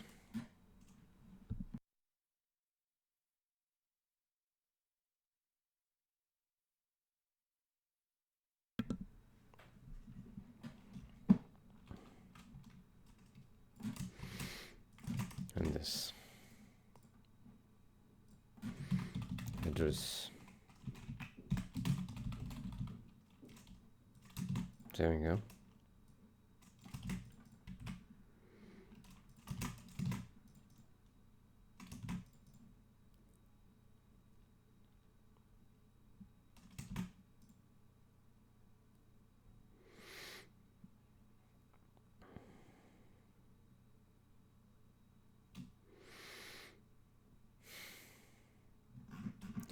Okay, and then we would need to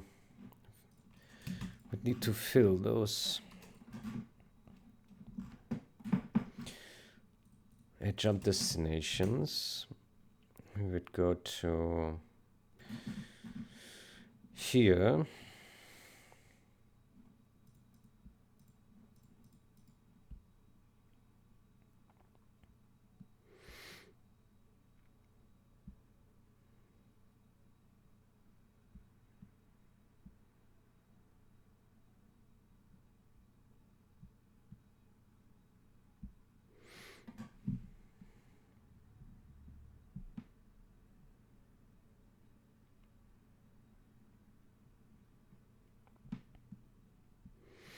I wonder if this actually can ever be true.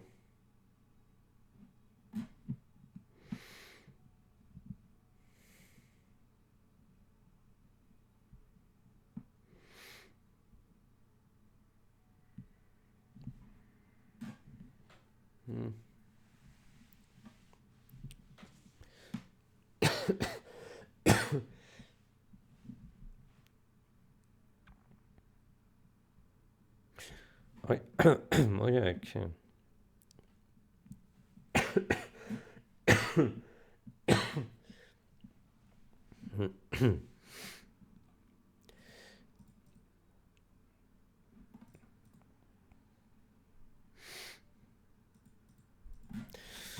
So we would add jump destination.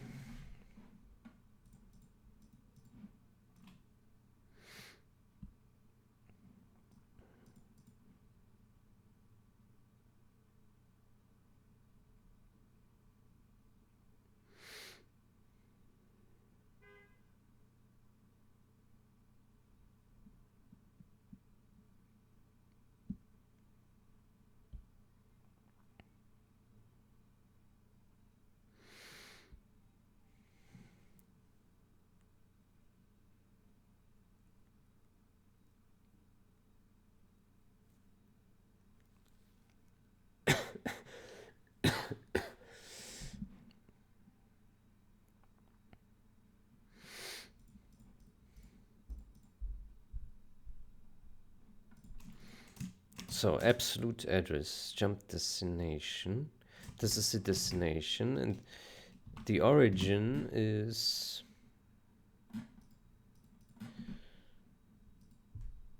this here, isn't it? Instruction address. There we go.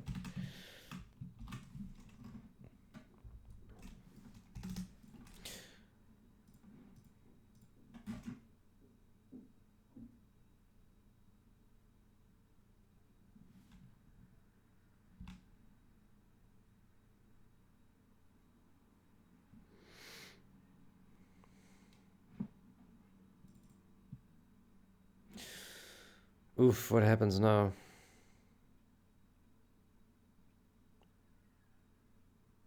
Oof. Got a compile error and somewhere in function. It doesn't tell us which one.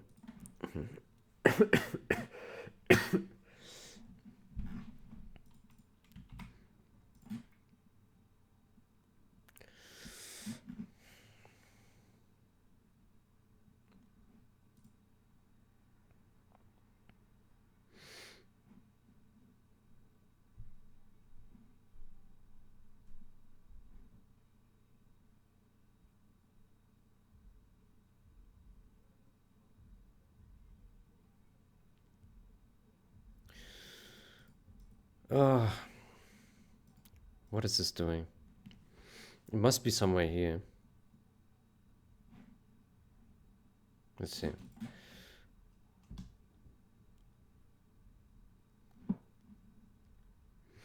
Yeah. The question is where? Why is this dying?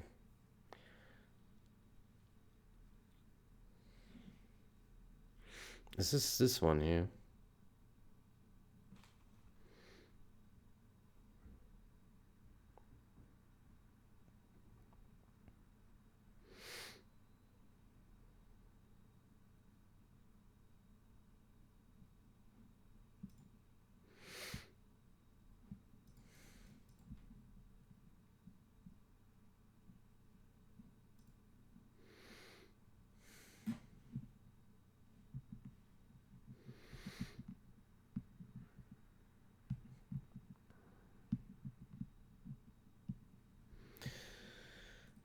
I don't know what it's complaining about here.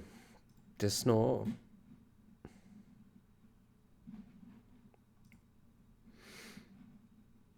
Do we have any other place where we call this? No.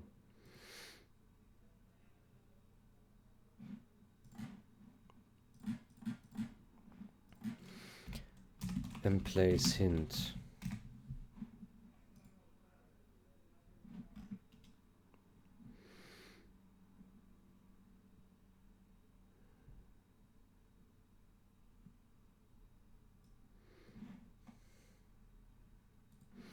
Oh.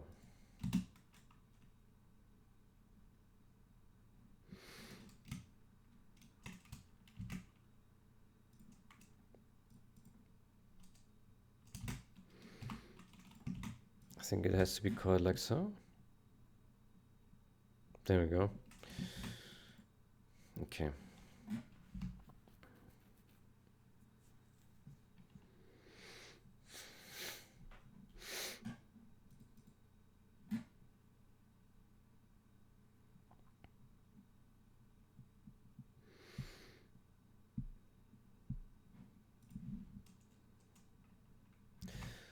So, let's check if this works.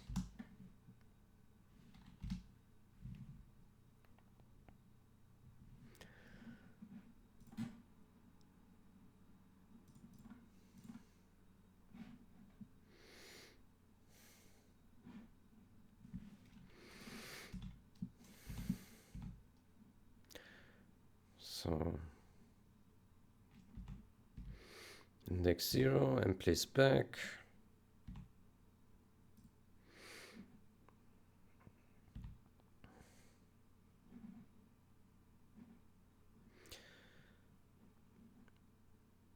What is this? Info. Jump destination. Push back.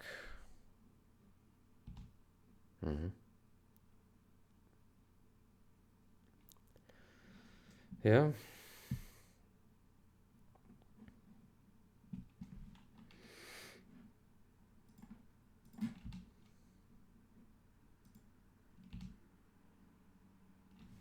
So here now we have two origins. So two things jumping to the same address. So 8185 is jumped to from this. Okay. And there can obviously be cases where it's even more than 2. Right. So here's 2, 2, 3, 4. Yeah. Okay, so this seems to work. Okay. So I think I think with this information we have a little bit more to work with. Yeah. Which will allow us to get to the next stage. Yeah. Okay. Good. Well, that took us really long. We didn't get far. But I think we're on the right way, and I still cannot talk. I will end the video here. Yeah, sorry for the coughing, but it's been rough days. Yeah. Good, then I wish you a great day or night. Until next time. Goodbye.